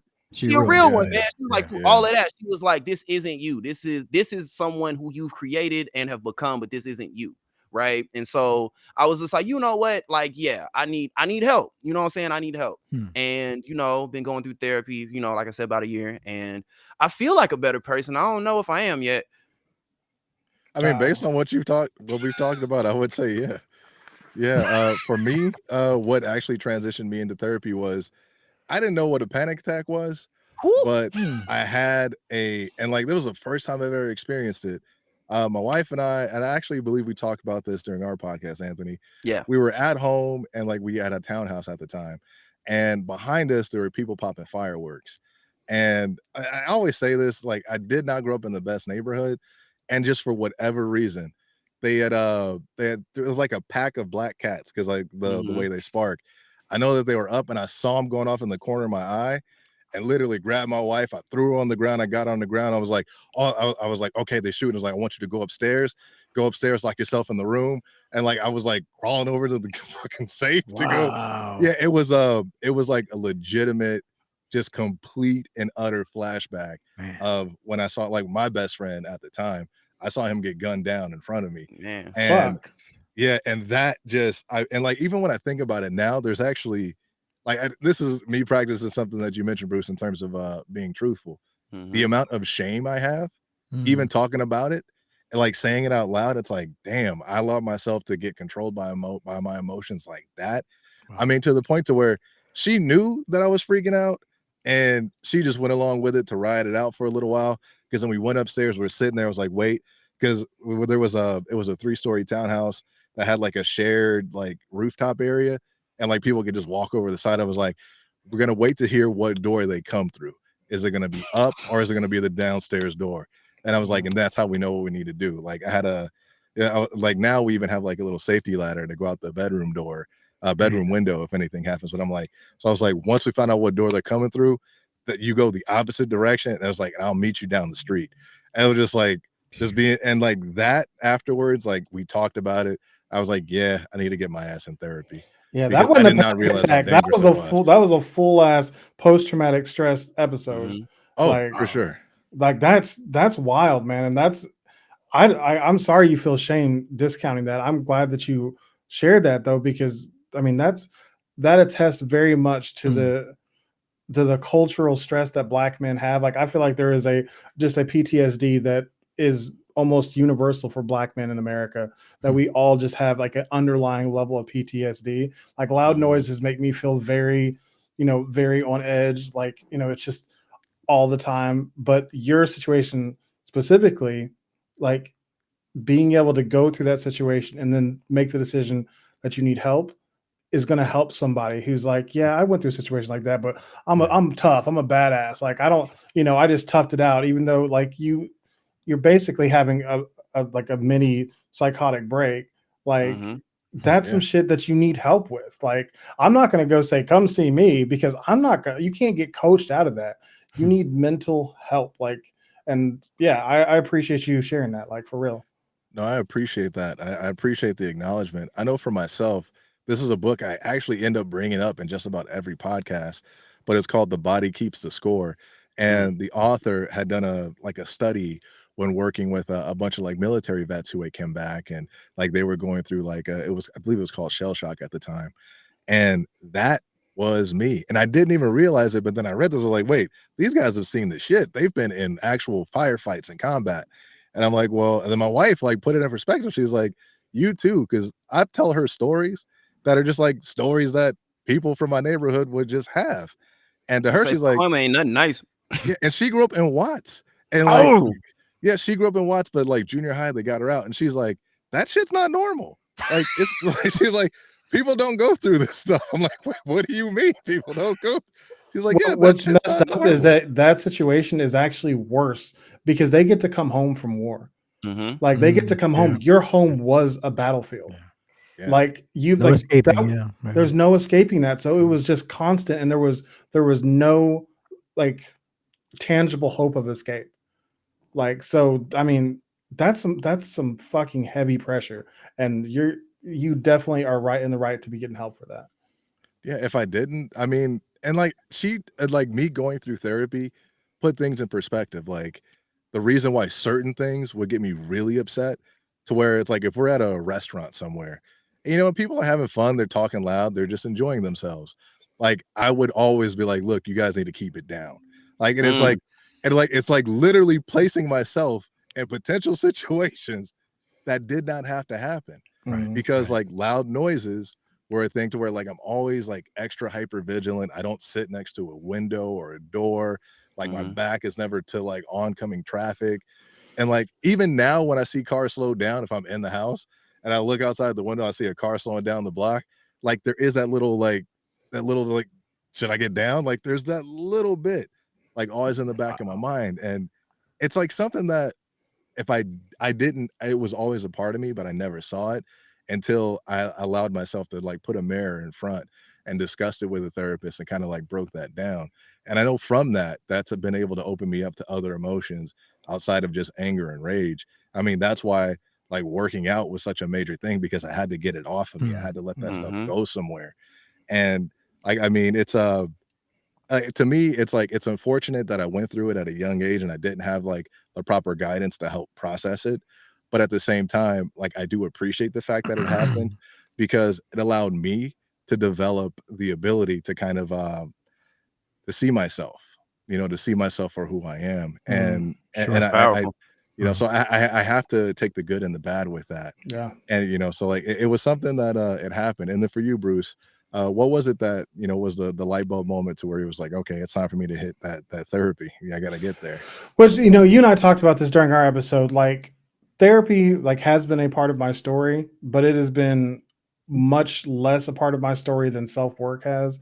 The therapy for me was, um, I go and I would kind of get patted on the back. It would be like, you're so intelligent. You're so, like, it was almost like I'd go to therapy and I'd just win, and then Mm. so like I didn't really get a whole lot out of it, even and that's mostly because I was going in a phase where I wasn't really authentic. It's like I would tell them some of what was going on enough to where I could get medicated for the problem I was having. It's like I'd explain the things that were ADHD related so I could, get my Adderall. If I was having bad anxiety, I'd explain, this is some of the anxious symptoms, but it was never the whole truth. Had that And wall up. yeah, I had that wall up, absolutely. And so I never got out of therapy what I could have gotten, but I got that out of self work, and that's a lot of deep, deep self work. And then, like I said, the process of being authentic has kind of supercharged all that for me. Just like once you're dealing with all the facts on the table, it becomes um so much less subconscious, and so it's less about like trying to figure out all the like untangle the problems of the past, and it's more about how you're dealing with things in the present. And that's just how it's been for me. And it I'm not going to say that it's the only route, and I think that therapy is part of the story for a lot of people, but I don't think that therapy is always the answer for every problem that you're having. Hmm. Because I think that, and like I said, for me, almost every answer has been be yourself. And that's not something that they really talk about whenever you go to therapy. They talk about, what's happened and like how do we handle those things that have happened, not so much like how am I handling things now. And so that I don't know. I feel like I'm kind of uh meandering a little bit, because that to me, I feel bad whenever I say like I haven't used therapy that much. Like I kind of feel like people are going to think that I'm not really in a place to tell people how to manage their lives. But it's like I'm not trying to tell people how to manage their mental health. I'm trying to tell people how to interact with life in an authentic way that is going to make your mental health easier to manage. Like, so you can still go manage your mental health with a therapist, but it's a lot easier to manage it whenever you're dealing with things in your day-to-day life in an authentic way. Hmm. I would agree. It's 2 plus 2 is 4, and so is 3 plus 1. Yeah. Like they Mhm. all get you to that final answer. Right. The one thing that I find interesting is everyone here. I kind of want each of you to kind of describe where you grew up in the background of it, and Mm. then kind of tie that in because I myself, uh, I grew up in a neighborhood that did not have many black people. It was predominantly Mexican. And for me, like I never really had like a really strong tie in relationship with like other black dudes, other black men. That Mm. was just something that was not necessarily available to me or around. Like in school, because like I played sports and stuff, like yeah, like that was there, but we were just kind of like teammates. That those Yeah. weren't dudes that were like, those are my boys. But for each of you, what was that experience like? Because I know for me, it went from basically being pretending to be like hyper masculine to a detriment to now or to a point to where it's just like I'm good and I'm comfortable with being myself. Yeah. So we'll I start guess go with ahead. Bruce this time. Okay. So I initially grew up on the south side of Oklahoma City where, it was mostly lower income people. There was hardly any black people in the apartments I grew up in. Like we lived in like 3 or 4 apartments before I was like 10 or 11. And so I didn't really build any relationships with any black people in that time. And then from there we went, like, once my parents got divorced, we moved to a suburb of Tulsa called Catoosa, which is like there was one other black family in the entire town besides us. So like that was, yeah, it was the extremes, and it was, a little more like lower middle class, middle class. So we weren't dealing with the socioeconomic issues, but I was just alone. Like we made friends with kids down the street, and they made jokes that would make me uncomfortable, like, talking about porch monkeys and stuff that they didn't know was racist, because they Yeah. were just kids. They're just, parroting back what their parents say. And but it's like, I know that this feels wrong. So I was like, I never really built any deep childhood relationships. And I feel like, to this day, that like kind of haunts me, because I'm like, how different would I have been if I would have had like a secure attached relationship with another person who was going through anything like what I was going through. No, definitely there. Like Word. the funny thing is, whenever there was like a black family that would come into the neighborhood, it would usually be from like one of the older black people who were already there, and then like their kids got caught up in that crack epidemic, so Mm. their children would get kind of funneled into the system, and then in order to get their kids out of the system, they would go live with the grandparents, and then like for that little while, we'd be cool. It was like, I got some black people I can hang out with, and then just things would work Gone. out and they A wouldn't. few months later. Exactly. Yeah. Yeah. And like that was and it was something I struggled with because my family would always talk about like, oh, you're gonna be Mexican when you grow up. You hang around all these little whitebacks and stuff like that. I'm like, literally, who else am I supposed to hang out with? I don't think it works Like, that way anyway, Dad. Well, agreed, right? that's something that drove me crazy too, is that my parents put me in this situation growing up almost exclusively around white people, and then judged me for, like, assuming that narrative of, like, liking, quote unquote white people music and having a more like white type vernacular. It's like, what did you expect when you raised me exclusively around white people? Like, Yeah. Yeah. Like people assimilate, yeah, It's just Right. exactly, like yeah, survival. and so for yourself, Survival. Jamie, Yeah. what was it like for you? I grew up in Ohio, Canton, the northeast side, north side of northern part of Ohio. Probably 80-20 mix, 80% white, 20% black. My neighborhood was probably more 50-50 though. So I had a good interaction with both sides, black and white. Um, school was school was where I really had the biggest challenge coming up though, because for whatever reason, I just tended to migrate towards my white friends as opposed to my black friends. In the neighborhood, we were mostly black friends, but in school, I just had a hard time making friends outside the neighborhood for some reason. I don't know why. I still don't know why, because my brothers Were and you a sisters. high achiever? Yeah, I was. I was. Ah, That there it shit's goes. it's not cool to black people. It's like, stop being so Right. uncool in You school. We doing can hang homework? out. You know what? Exactly. That's actually a pretty good point. And I saw my black schoolmates more of not all of them, but a lot of them were goof offs. Like they didn't take it seriously, and I knew I didn't want that for myself. I knew right Yeah. early on that I wasn't going to play that game. So I took my schooling very seriously. And you might be right. That might be why I assimilated more towards the other race than black. But yeah, it was tough. It was tough coming up, and I carried that on to my early 20s, early 30s. And it wasn't until later on in my life that I began to dig deeper into my own culture and find out that, you know what, it's pretty cool to be black. Like it's Exceptional. actually It's kind of cool, dog. we, I don't know if you we got know. a lot going on. Yeah. Mhm. But for the longest time I struggled with that identity. It's just weird. I would imagine that's something we all shared because I know for myself, like when it came to like doing homework and stuff like that, Yeah. kids were like, when you got home, they wanted you to go outside right away and play. There was no, you go do your homework.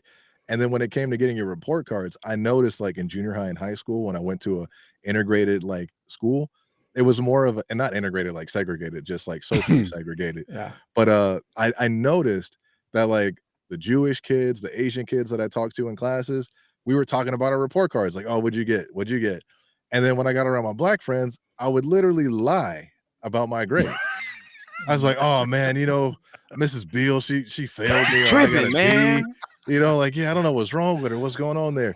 And it's just because there was not really much of an emphasis that was placed on like getting your education. And I think I'd go that, as far as to say it was actually there was like a tax put on like you like prioritizing educations. Like if you were trying to do well in school, if you were proud of it, they would make fun of you. Like at least oh, in my 100. experience. Like so like it wasn't even just that there wasn't a priority. Like they literally were upset if you were trying to rise above. And Oh, 100%. that's Like to the some deep point to hate. where we'd have all right, got you, Jamie. Like literally for myself, I would have to, like, when I was gonna do study groups, like in high school, if people were like study groups, what's a study group? To do outlines and shit for essays. Mhm. I Yeah. would just say, oh yeah, I'm trying to smash this girl in the group, so that's why I'm going. That's Oh, why you I'm was gonna lying do it. that crazy. Yes. I don't know if I told you about it, Anthony, but I used to really like strategy games like chess, Magic the Gathering, but I Okay. never told anybody, to the point to where after school, like after practice, I would go play. And then if anybody from the team saw me doing it, I'd be like, oh yeah, no, this kid does my homework. And like they were cool enough to be like, yeah, we're just here to help him out and do this. And like Wow. that is one thing that I look back on with like just that shame, because I should have stood on my square and just like, this is what I like to do. So what? But like it was like that needing to fit within the mold and the form of what it was and what it meant to be black. And like that was an unfortunate like happenstance of that, because I didn't allow myself to like fully explore like actual friendships with other people. And then also just again being my authentic self. And now that's something that I try to kind of remove from like how I interact with other people. Like even with the two of us, that's funny seeing them like poking. But it's even like when it comes to like my interactions on a day to day with like if it's a police officer, if it's someone in a position of authority, it's like I just don't allow, like I don't change anymore. Like Yeah. I the same energy I would give to a homeless person on the street is the same energy that somebody in law enforcement is going to get from me. Even though you get like that little feeling in the pit of your stomach, like, oh shit, this could be the end. But like literally, but there's just a little bit of like that's I don't change that energy anymore. And it's because for so long I pretended and lied, to the point to where it was like I didn't even know, like in terms of finding myself, that was like a very difficult thing to do. And another thing to kind of harken back to something you mentioned earlier, Jamie, with the like what prompted you to go to therapy. One other thing was watching the movie A Beautiful Mind. When I saw that Oh. movie, and I was like, oh, wait a Great minute. movie. Yeah. Yeah, an amazing movie. And just the idea that somebody could be insane, but be rational enough to process their insanity in that way to where they're still functional within society. And that's pretty much what I ended up having to do. And even now, when it comes to processing like emotions, because I don't process emotions like most people do, or at least most people that I know, I have to process them logically so that I actually understand it. Because there'll be times where like I'm sad. I don't even understand why I'm sad or what sad is, but it's like, okay, let me go ahead and put it through the little like the little Play-Doh maker. As like I put it through a little Play-Doh maker, and I'm like, oh, this is sad. So this is how I react to being sad. It's just like that. So like it took Can I like bring it up some takes real quick, work. Larry? Yeah, for sure. I think it's an important moment to bring up because you and I talked about this on our episode.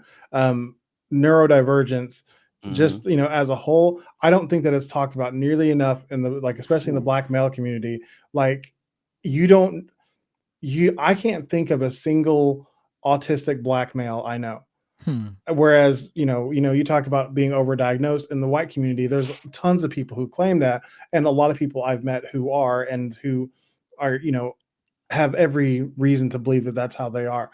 I think that it's the way that you talk about emotion and the way that like that's something I kind of identify with whenever it comes to like the social behaviors of other people. It's like, I just don't get what you're talking about. It's like you're just not fitting in. It's like, how? Like, what do you mean? And so, you talk about emotion, and to a degree, I was like that some as well. It's like I still to this day watch movies to remind me how to feel things. It's like, it's like, this is a good reminder that this emotion exists. I have this emotion available to me. I need to make sure that I'm tapping into that. Like, so it's like, I don't think that I'm so far on the spectrum to where it's like I can't process emotion, but it's like I can kind of tend to not. If I just let myself forget that it's part of me. So I just wanted to, you talking about that, I wanted to say, like, for one, it's totally okay to be, on the spectrum. It's not a bad thing. It's not necessarily a good thing. Like, I think my ADHD is a superpower. I've learned how it works for me, and like how to put it to work for me. I don't think that it's just automatically a great thing or a bad thing. You have to kind of, be self-aware and learn how to apply the things about yourself. But I think it's important to understand yourself and think about that thing as part of something, a trait that you might have. Oh no, that I would agree with. I know for me, the only emotion that I was able to process, or not even process, just react to, would be anger. And getting past that, like A Beautiful Mind, what it did for me was it took like the things that I didn't realize that I love to do. Like, I like being in the scruff of things. Like, I like sitting in the pocket. Like when I kickbox back in the day, like I was a person who would like to break another person's will, and just Break him. If he dies, he constant dies. pressure. And when I saw that, I thought that was the hardest shit ever. When I saw that in Rocky, I Listen, it was was like, hard. yeah, Listen, he dies. everybody was rushing when that part came on. Yeah, like for real. And like, I'm a person that just loves it. Like, I like sitting in the pocket. I like I remember when I went paintballing, my brother-in-law took me to celebrate, like, for when my wife and I were engaged. And it was like, I remember it was like I was sitting there, and it was like me and a couple people left on our team, and there was just everything going on around us. And I just remember sitting there, and I smiled. I was like, I like this. Like, just like all that, just in the like chaos. like I enjoyed it, because I guess it was something that I grew to be comfortable with. Mhm. And like being able to spot that, like with A Beautiful Mind, is like being able to notice that about myself, and then apply that to things that help me, like whether it be through work, whether it be through stuff at home, or just being able to be in a high pressure situation and just like not let it get to me, like allow myself to still think logically in that situation. That's why, like, when it came to like acts of violence, like with the Will Smith thing earlier, I would be more of a person that's, I'm not gonna slap this person now, because I'm gonna sit here and enjoy the thought of what I'm gonna do to this person later. And like that, I and had like, to make some phone calls to the block. That's pretty dark, man. it's like I told you before, Anthony, I'm a guy who's like, I've always seen gangs as like a nonprofit organization. I like to do my dirt all by my lonely. So yeah. I mean, hey, listen, and then growing up where I grew up, what I'm saying, like I was saying earlier, Bessemer, Alabama, where Gucci's from before he moved to Atlanta, that's a whole other thing. It's like nothing but Crips and GDs over there. Back in like 4th, 5th grade, like there was a group of people, group of kids who made their own gangs in school. And somehow the teachers caught wind of it and had like real gang members come in and be like, hey, this is bad. Don't make your own gangs. And it didn't work. A lot of them kids still banging. You know what I'm saying? Wow. Like a lot of them still banging. Can I get your card, sir? I mean, listen. Hey, I mean, it worked. We like stopped banging in like 4th grade. It's just we got grown and started banging grown people stuff. Wow. So I mean, I don't even remember what the question was, but that's kind of the background and the setting for, what I'm saying. No, the question is where you're from, where you grew Mhm. up, and just kind of how that kind of shaped you in a way. Like, like Oh, I'm thinking in Alabama, you got to grow up around more black people, like in an actual like black community, so so it's to speak. interesting because Alabama is segregated, but the same way like LA or a lot of big cities are segregated, right? It's not segregated. This is just where the black people have been since the 60s, 70s, 80s. The white people moved over here, did what they did, and now everybody goes back and forth. What makes Birmingham, the greater Birmingham area, so specific and weird is just because everything is interconnected. Like literally, Bessemer, place that I love and where Gucci's from. I'm gonna say that every time because people are never gonna understand where that actually is. And that same place is like a 20-minute drive up a strip of road to Mountain Brook, which is like where all the old money is, where all the multi-million-dollar mansions are, is where Grace, like Ricky Smiley got a house in Greystone. That's like probably another 25, 30 minutes up. Like everything is so close and tight knit that everybody's around everything. So it never really feels like, oh yeah, this is where the black people go, this is where the white people go. It's when you get around where there isn't a lot of you, whether you're white going to somewhere where a lot of black people are, or vice versa, where you're just like, oh, this is new, it's different. You This know was what a I mean? wrong turn. Hey, look, what the highway doesn't make a noise when you get on it over here. This is crazy. Like, you know what I mean? Like, it's stuff like that where it's just like, it's like, you mean you guys don't have a Martin Luther King, like a Black History program? What's going on here? No, yes, you do. Stop. Like, you know what I mean? It's stuff like that where you wouldn't really notice, right? And that's probably another reason why a lot of people don't really realize there's something wrong with these communities, because it all feels normal.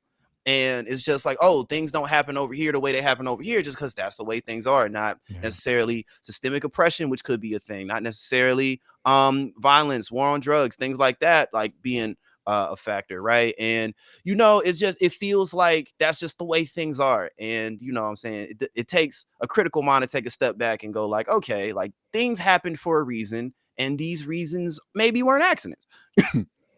Okay, No, can I ask a agree. question, Larry? Yeah. Go for it. Growing up in Alabama, like I've had this past my birthday weekend, I had an encounter with a white dude from Alabama. Ooh. This being my second or third encounter with somebody from Alabama that didn't surprise me, but you know, still was not my favorite experience. Would you say the racism was pretty overt there?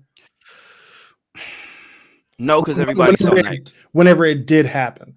Like, yeah, no, everybody's really nice about it though. So here's the thing. Like, no one's gonna call you a nigger. Nobody. But everybody will be very, like, you'll be the only black person to be like, oh my gosh, you know, Jamal plays basketball too. It's like, I don't play basketball. I don't know Jamal. I don't know why you know, like it's not overt, it's very, very polite. Like, you know what I mean? And so the thing, when it is overt, that's when everybody's like, oh, that's terrible.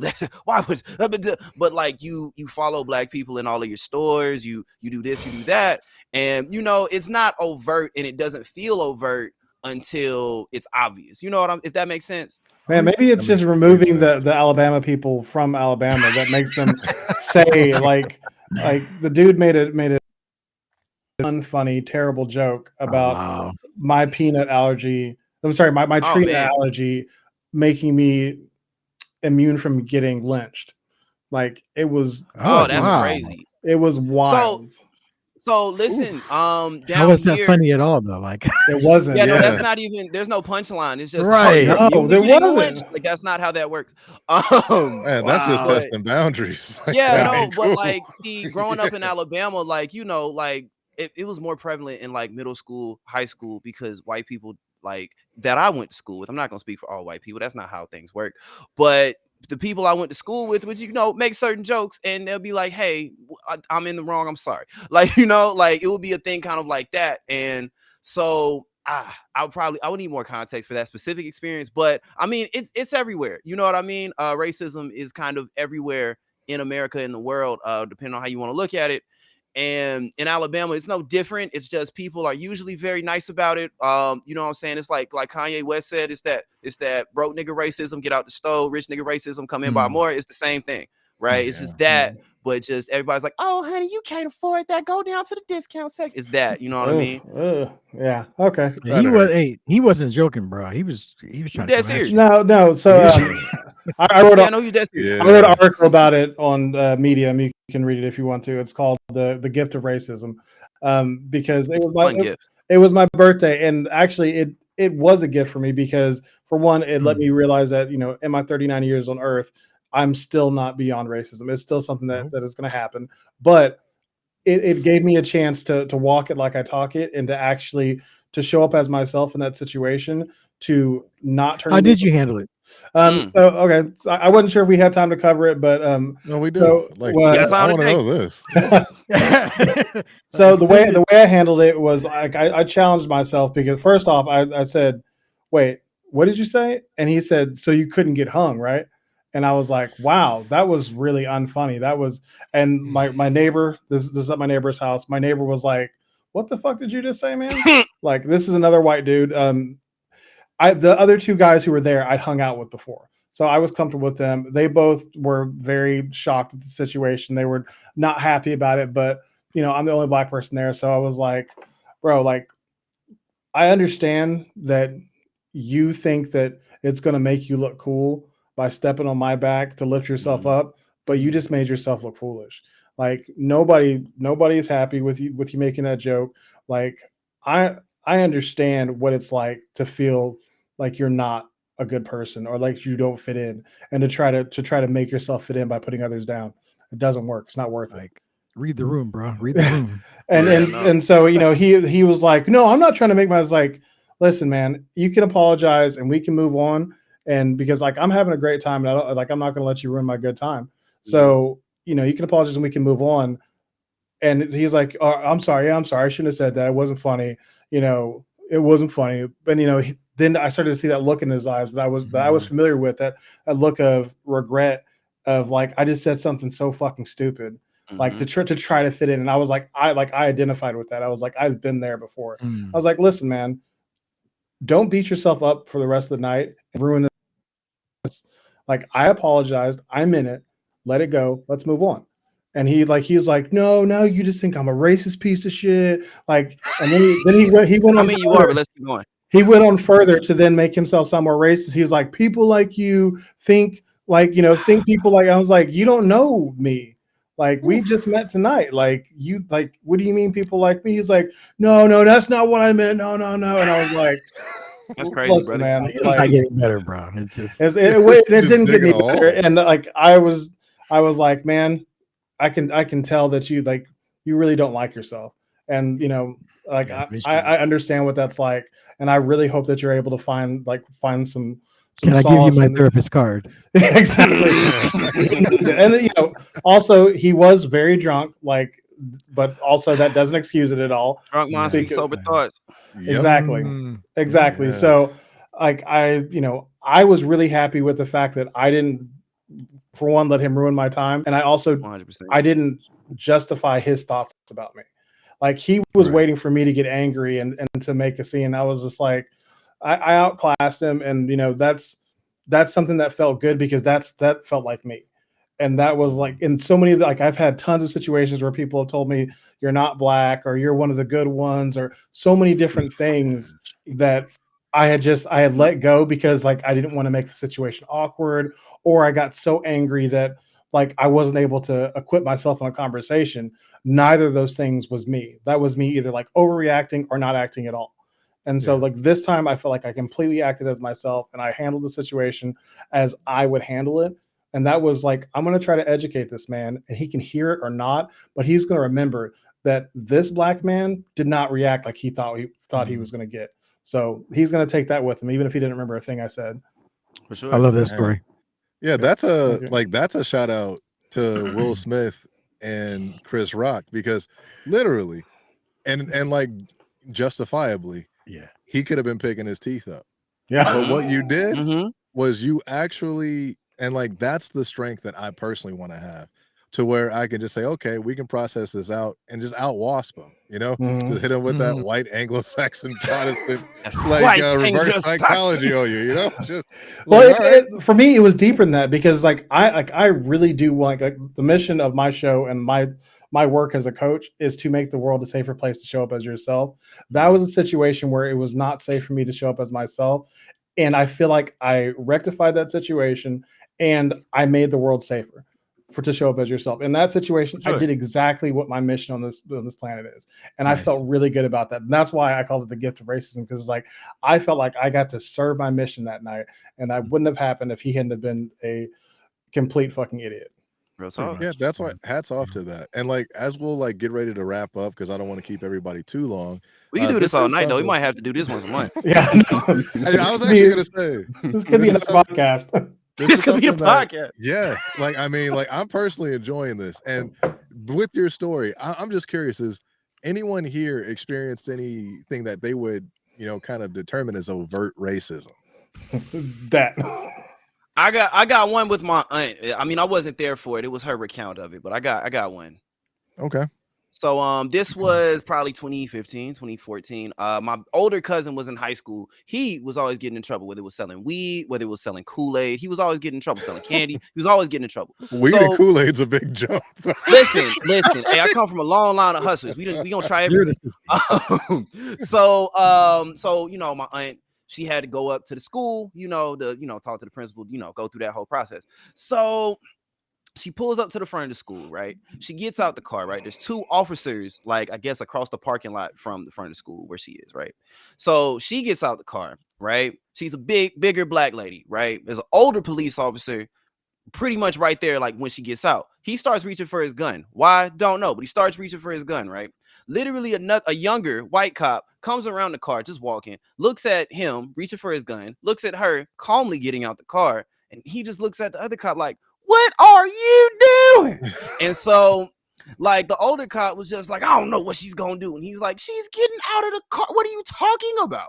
Right? And so, he's, walking off doing whatever. And, the other officer's like, ma'am, I'm so sorry, blah, blah, blah. And you want to know the craziest part? Like, my aunt didn't get his badge number, didn't do none of that. She was just like, it's all good. I'm used to it. You know what I mean? Wow. Like, it's like, Damn. it's all good. Like, you know what I mean? Like, it's gonna be what it be. You know what I'm saying? He on the way out anyway. He might have had a heart attack, slipped and fell on a Jolly Rancher or something. But yeah, no. And then myself, we got plenty of other stories. Got cops lying to the news. You know what I'm saying? EJ Bradford, rest in peace. He got killed in the mall and some incident. Somebody fighting over some shoes on Black Friday.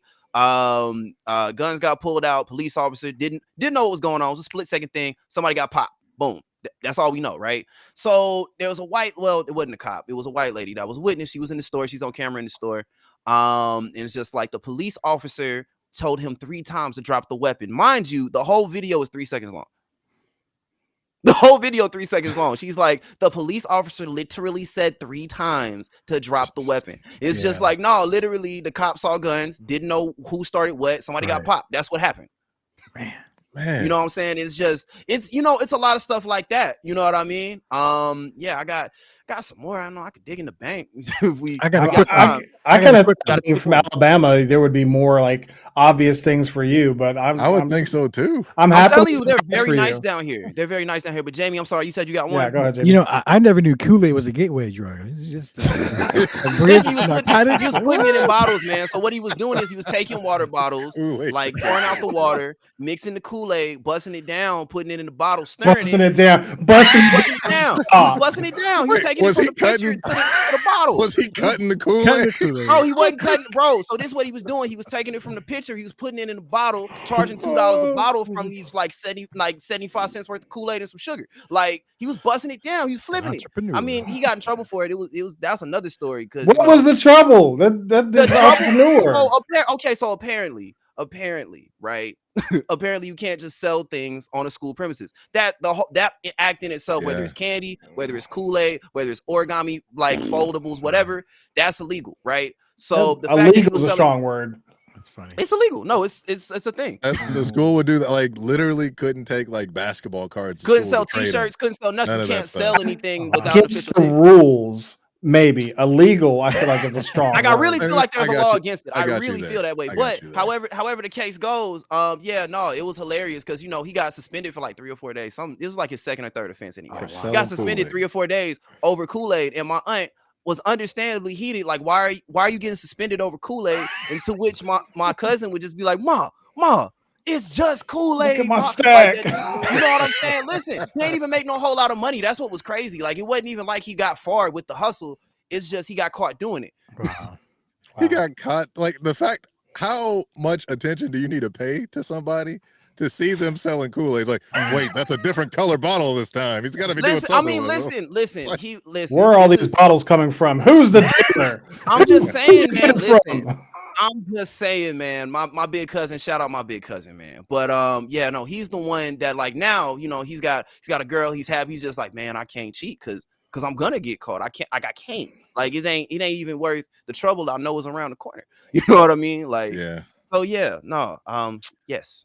So That's Jamie, my you had family. mentioned that you had a story, or Yeah. was it just the Kool-Aid gateway drink? No, check it out. So my wife and I just got married, and we were given these gift cards to Pier 1 Imports. You guys ever heard that store? Yeah, yeah. They're closed now. They're gone. But so gift certificates. So we go to the shop, and we walk in. No one greets us. So we're just browsing the aisles, whatever. The next thing you know, 2 minutes later, we're being followed around the store. Mm. Every aisle we go through, somebody's behind us, straightening shelves, and like we're You're gonna gonna put furniture in your pocket, like exactly. So said to my wife, you know what? We're gonna take these gift cards and we're gonna buy as little as we can, take the cash change, and just walk out, just leave. We probably spent 35 cents worth of gift cards and took the cash back and just left. Like, you know what? And they closed down about 5 years later. They were closed. So whatever. Yeah. It was because of you. Instant karma. Thank you. I did my part. Stopping racism one They're Pier like, 1 too much imports at a cash time. back. Maybe Exactly. Oklahoma is much worse than I thought it was because I've got a two fistfuls of stories that'll be both of those easy, easy, followed around stores. Like whenever, my wife is white. Whenever we were young, getting together, we were at Walmart one day, and we're goofing around having a good time, and she's giggling, and like, "Oh, baby," and a guy, like older white guy, steps in between us. Is like, "Ma'am, are you okay?" And she's like, "What do That's you good. mean? Is this man disturbing you?" And she's like, "My boyfriend." And he's like, "Oh, but are you okay?" And she's like, He's like, you can Yes. blink twice. That's Right, good. right. she Oh, are you she okay? confirmed that I was her, her in a relationship with her, and he's still like, "But are you okay?" That was like the first time that she had ever felt it. She was like, "Oh my God, like this is real. Like this is some real shit." And I was like, "Yeah, you'll get used to it." That is a trip. I personally Wow, don't that's have any crazy. like direct, overt stories of racism Leave the that West have Coast, occurred to Larry. me. Like, oh no, it's like all the implied racism is there, like the being followed in the store, the like all of that's there, but like no one's ever like just called me. Like actually, most of the racism I've ever experienced has been from other black people. Like outside of that, it actually hasn't been much. Like I even think about because like growing up in a very Mexican neighborhood, like I'd be at quinceañeras dancing around hats and stuff. Hey, I'm just joking. oh man, I say that shit to Listen, my I wife done all been the invited time. to a Edit that out. quinceañera. It's okay. You ain't got to be ashamed. No, I've been to a bunch, and I've been I've been the chamalan, which is like the guy for the oh, quinceañera. I didn't know they have. I'd never heard about that before. Yeah, it's the chamalan's like the main guy that dances with the girl from the quinceañera. But like I've never like even there, like I've never got anything. And like I know all the bad words in Spanish. I've never been called anything outside of my name or anything like that. Like it's never really been that. Even when because I played a lot of baseball, and like even to this day, like there was a guy who was like a full-fledged in high school, so it ain't full-fledged, but full-fledged white supremacist.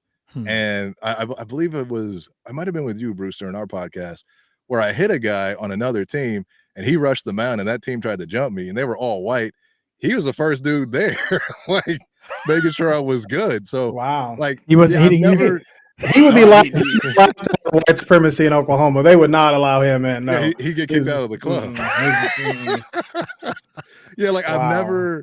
I've never had that. And like honestly, I've been working on something for the last couple of years to where I don't understand if maybe size has something to do with it because like I'm You a not big dude. yeah, like Yeah. I'm 6'2", 6'3", and then like I wear Still, cowboy I boots. get it. Damn. Like, I'm I've never 50 pounds, man. I still get it. see, and it's something just I've never got. But I wonder because like I think about like Malcolm X and Martin Luther King. Like Martin Luther King was, I think, 5'6", 5'7", Something and like his that. approach, to combating racism was like a peaceful approach. Malcolm X was like 6'3", 6'4", and his approach was like by any means necessary. And I wonder if that had something to do with it. Like by being a bigger person, you just get afforded like other, privileges. And then by being a smaller person, you get like you're typically the butt or the one who is attacked. So I wonder if that has something to do with it. But like, I've never Maybe. personally had to deal with, yeah, most of the racism has been just from fellow blacks. Like, I've never had a white person call me out of my name like that. Like, Shit. and like I've seen it in their face to where they've wanted They to. wanted to. Yeah, like where they get like that bright red and like they're looking at you like they. That's called self-preservation, Larry. Yeah, Bro, playing football in Oklahoma, it was like a once a month occurrence to get called the N-word. Like, damn. it was not unusual at all. Like, because we played teams like Ada and Catoosa and, you know, just little small hick ass towns. And as soon as you laid them on their back, the first thing they do was like, nigger. And it was like, really? Like, it's like that's your comeback. That's your I mean, maybe it's different in Alabama because like college football is huge, and if like no black people wanted to play for Nick Saban, there would be no football program. Yeah, So, that's a good point. Yeah. So like, we need you. Yeah, no, listen, bro. Ricky Smiley got a song. He's just like, you know what I mean? I'm not a fan of them colors, but they play for Alabama. I guess they all right. You know what I mean? Wow.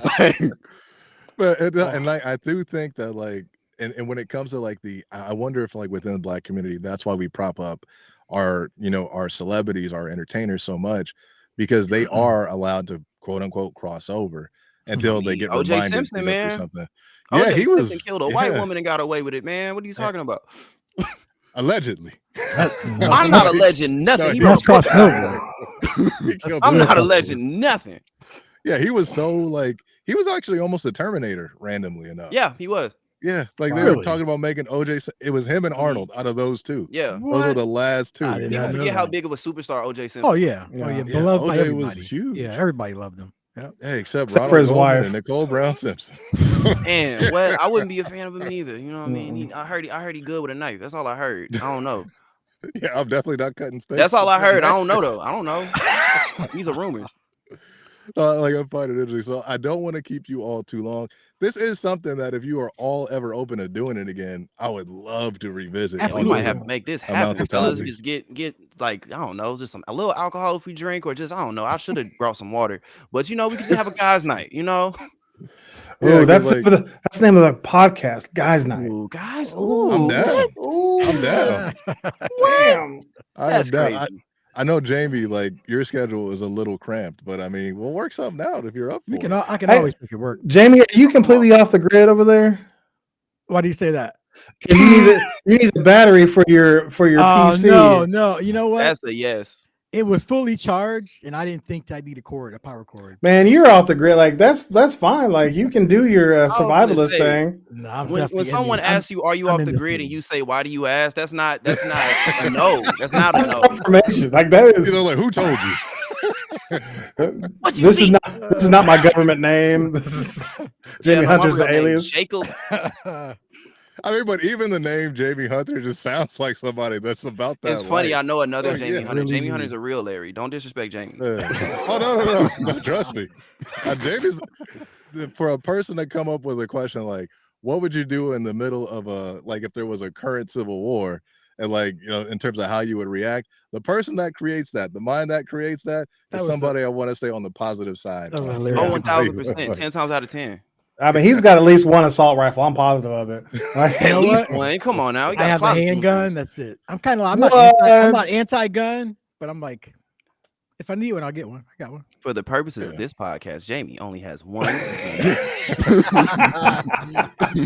In recording, Jamie only has one. No printed guns. He has no 3D printed guns. Nothing like that. Oh man, what's a ghost gun? I'm not familiar. Yeah.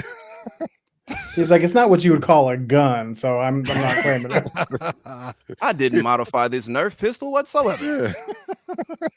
Yeah. No, so I mean, everyone, this was fun. Yeah, that's great. I do hope. I can't wait to see. I can't wait to check it out. You know what I mean? Yeah, this one I'm actually gonna end up putting this one to the top because I want this to get released even before the individual episodes, so it can kind of be an introduction. And like for myself, I've been really pushing and promoting like grassroots level with the podcast. Like literally, anytime I talk to a customer, I'm like, "Hey, come check out the podcast. There's a black guy doing this." They're like, "You're black?" I'm like, "Yeah, you're black." Yeah. The amount of people I've had say that, like, "Wait, Larry? Gerald, are you sure? Don't you hear the bass in my voice? That doesn't come from anything but melanin. You ever turn the Pacoima on? Sometimes I turn the Bessemer on. I think that's why like no customers ever try me. I work in retail. No customers ever try me. Every time my female coworker's like, "Oh my gosh, this customer just," I'm like, "Why didn't you get me? Why I was here? What do you mean?" That's funny. Like I've and like for me, I think it's just because like typically the stuff I talk to my customers about, because a lot of them are in the Midwest and in the South, it's like they would just assume I'm this white dude who wears flannels and an American hat. I just happen to be a black guy that wears flannels and an American hat. So You know what I like, mean? It's same just shit. coincidence. Yes.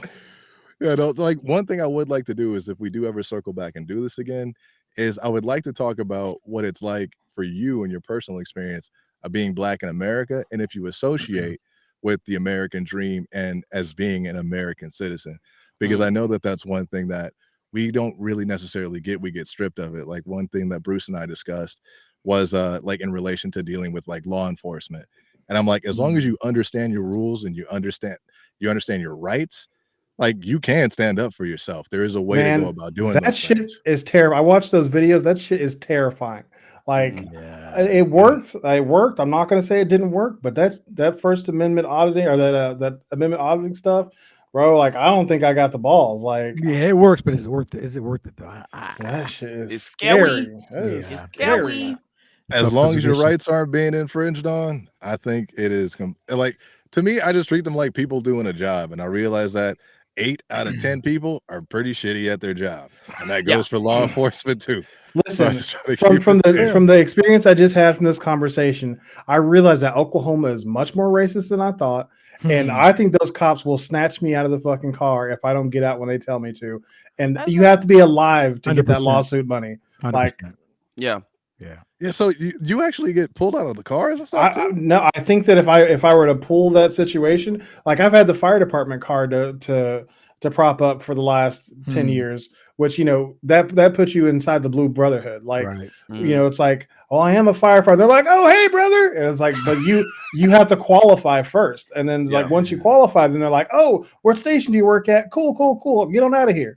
But if I didn't have that, then it's like step out of the car.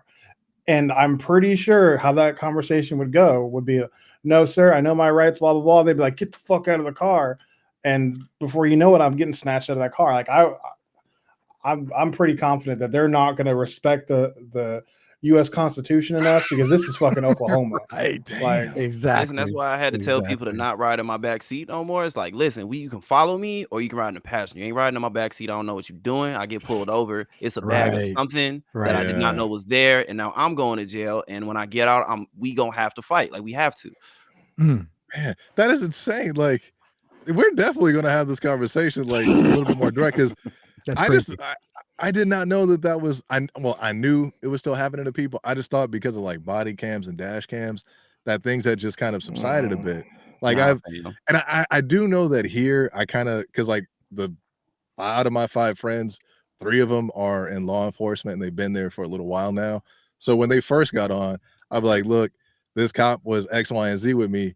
Invite him out to a bar, and then I'll just happen to go to that bar with you. And it's like now it's like now he doesn't have the badge and he doesn't have the gun, so like we can have a conversation like men. And that was exactly that was so that was kind of that's a privilege that I had. And then also just like I've always been relatively like charming and I can talk my way out of shit.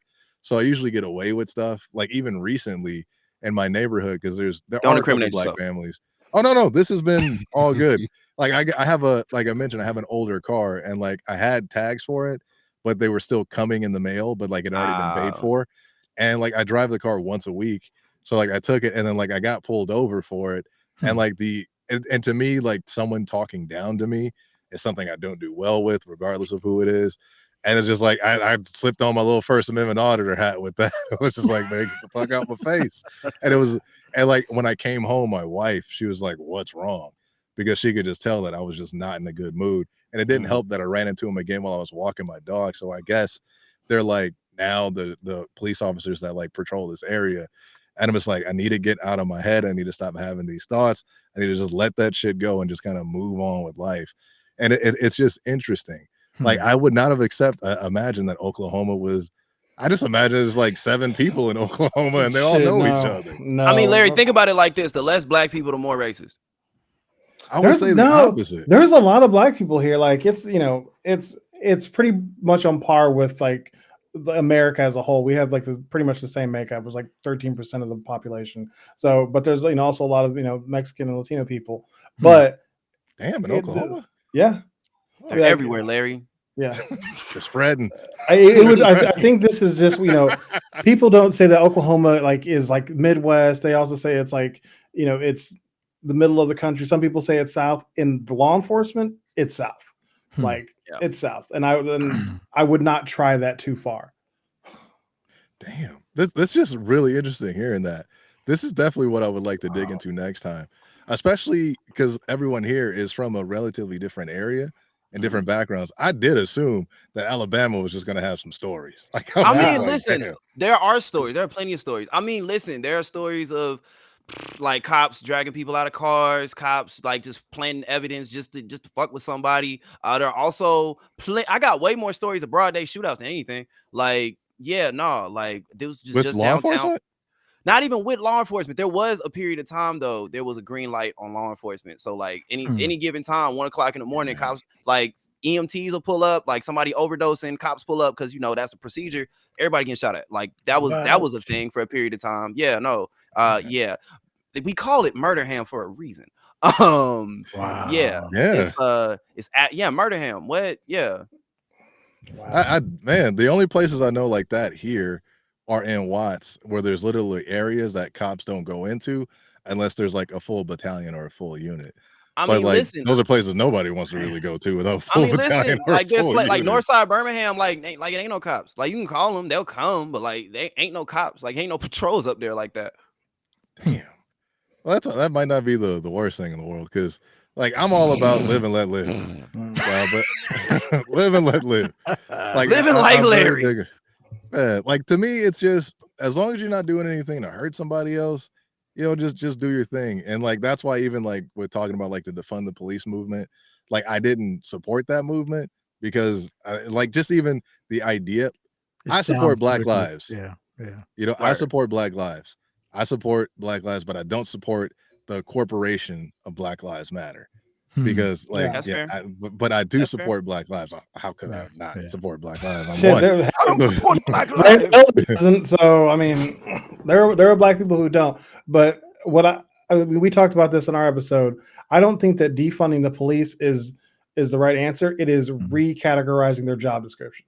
They are given way too much responsibility and power. It should be much more about them responding to dangerous and active criminal situations and much less about being social workers.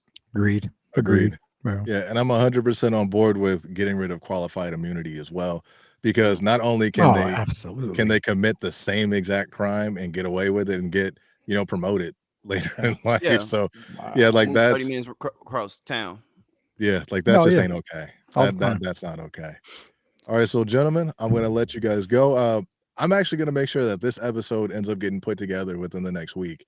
So this will be in that first batch. Yeah, this will be in that first batch. And then what I'll do is welcome to Civil Rhetoric. Yeah, for real. Like for real. And then also just the time that you all spent, because this is 2 hours and 11 minutes, and I know you guys all have lives.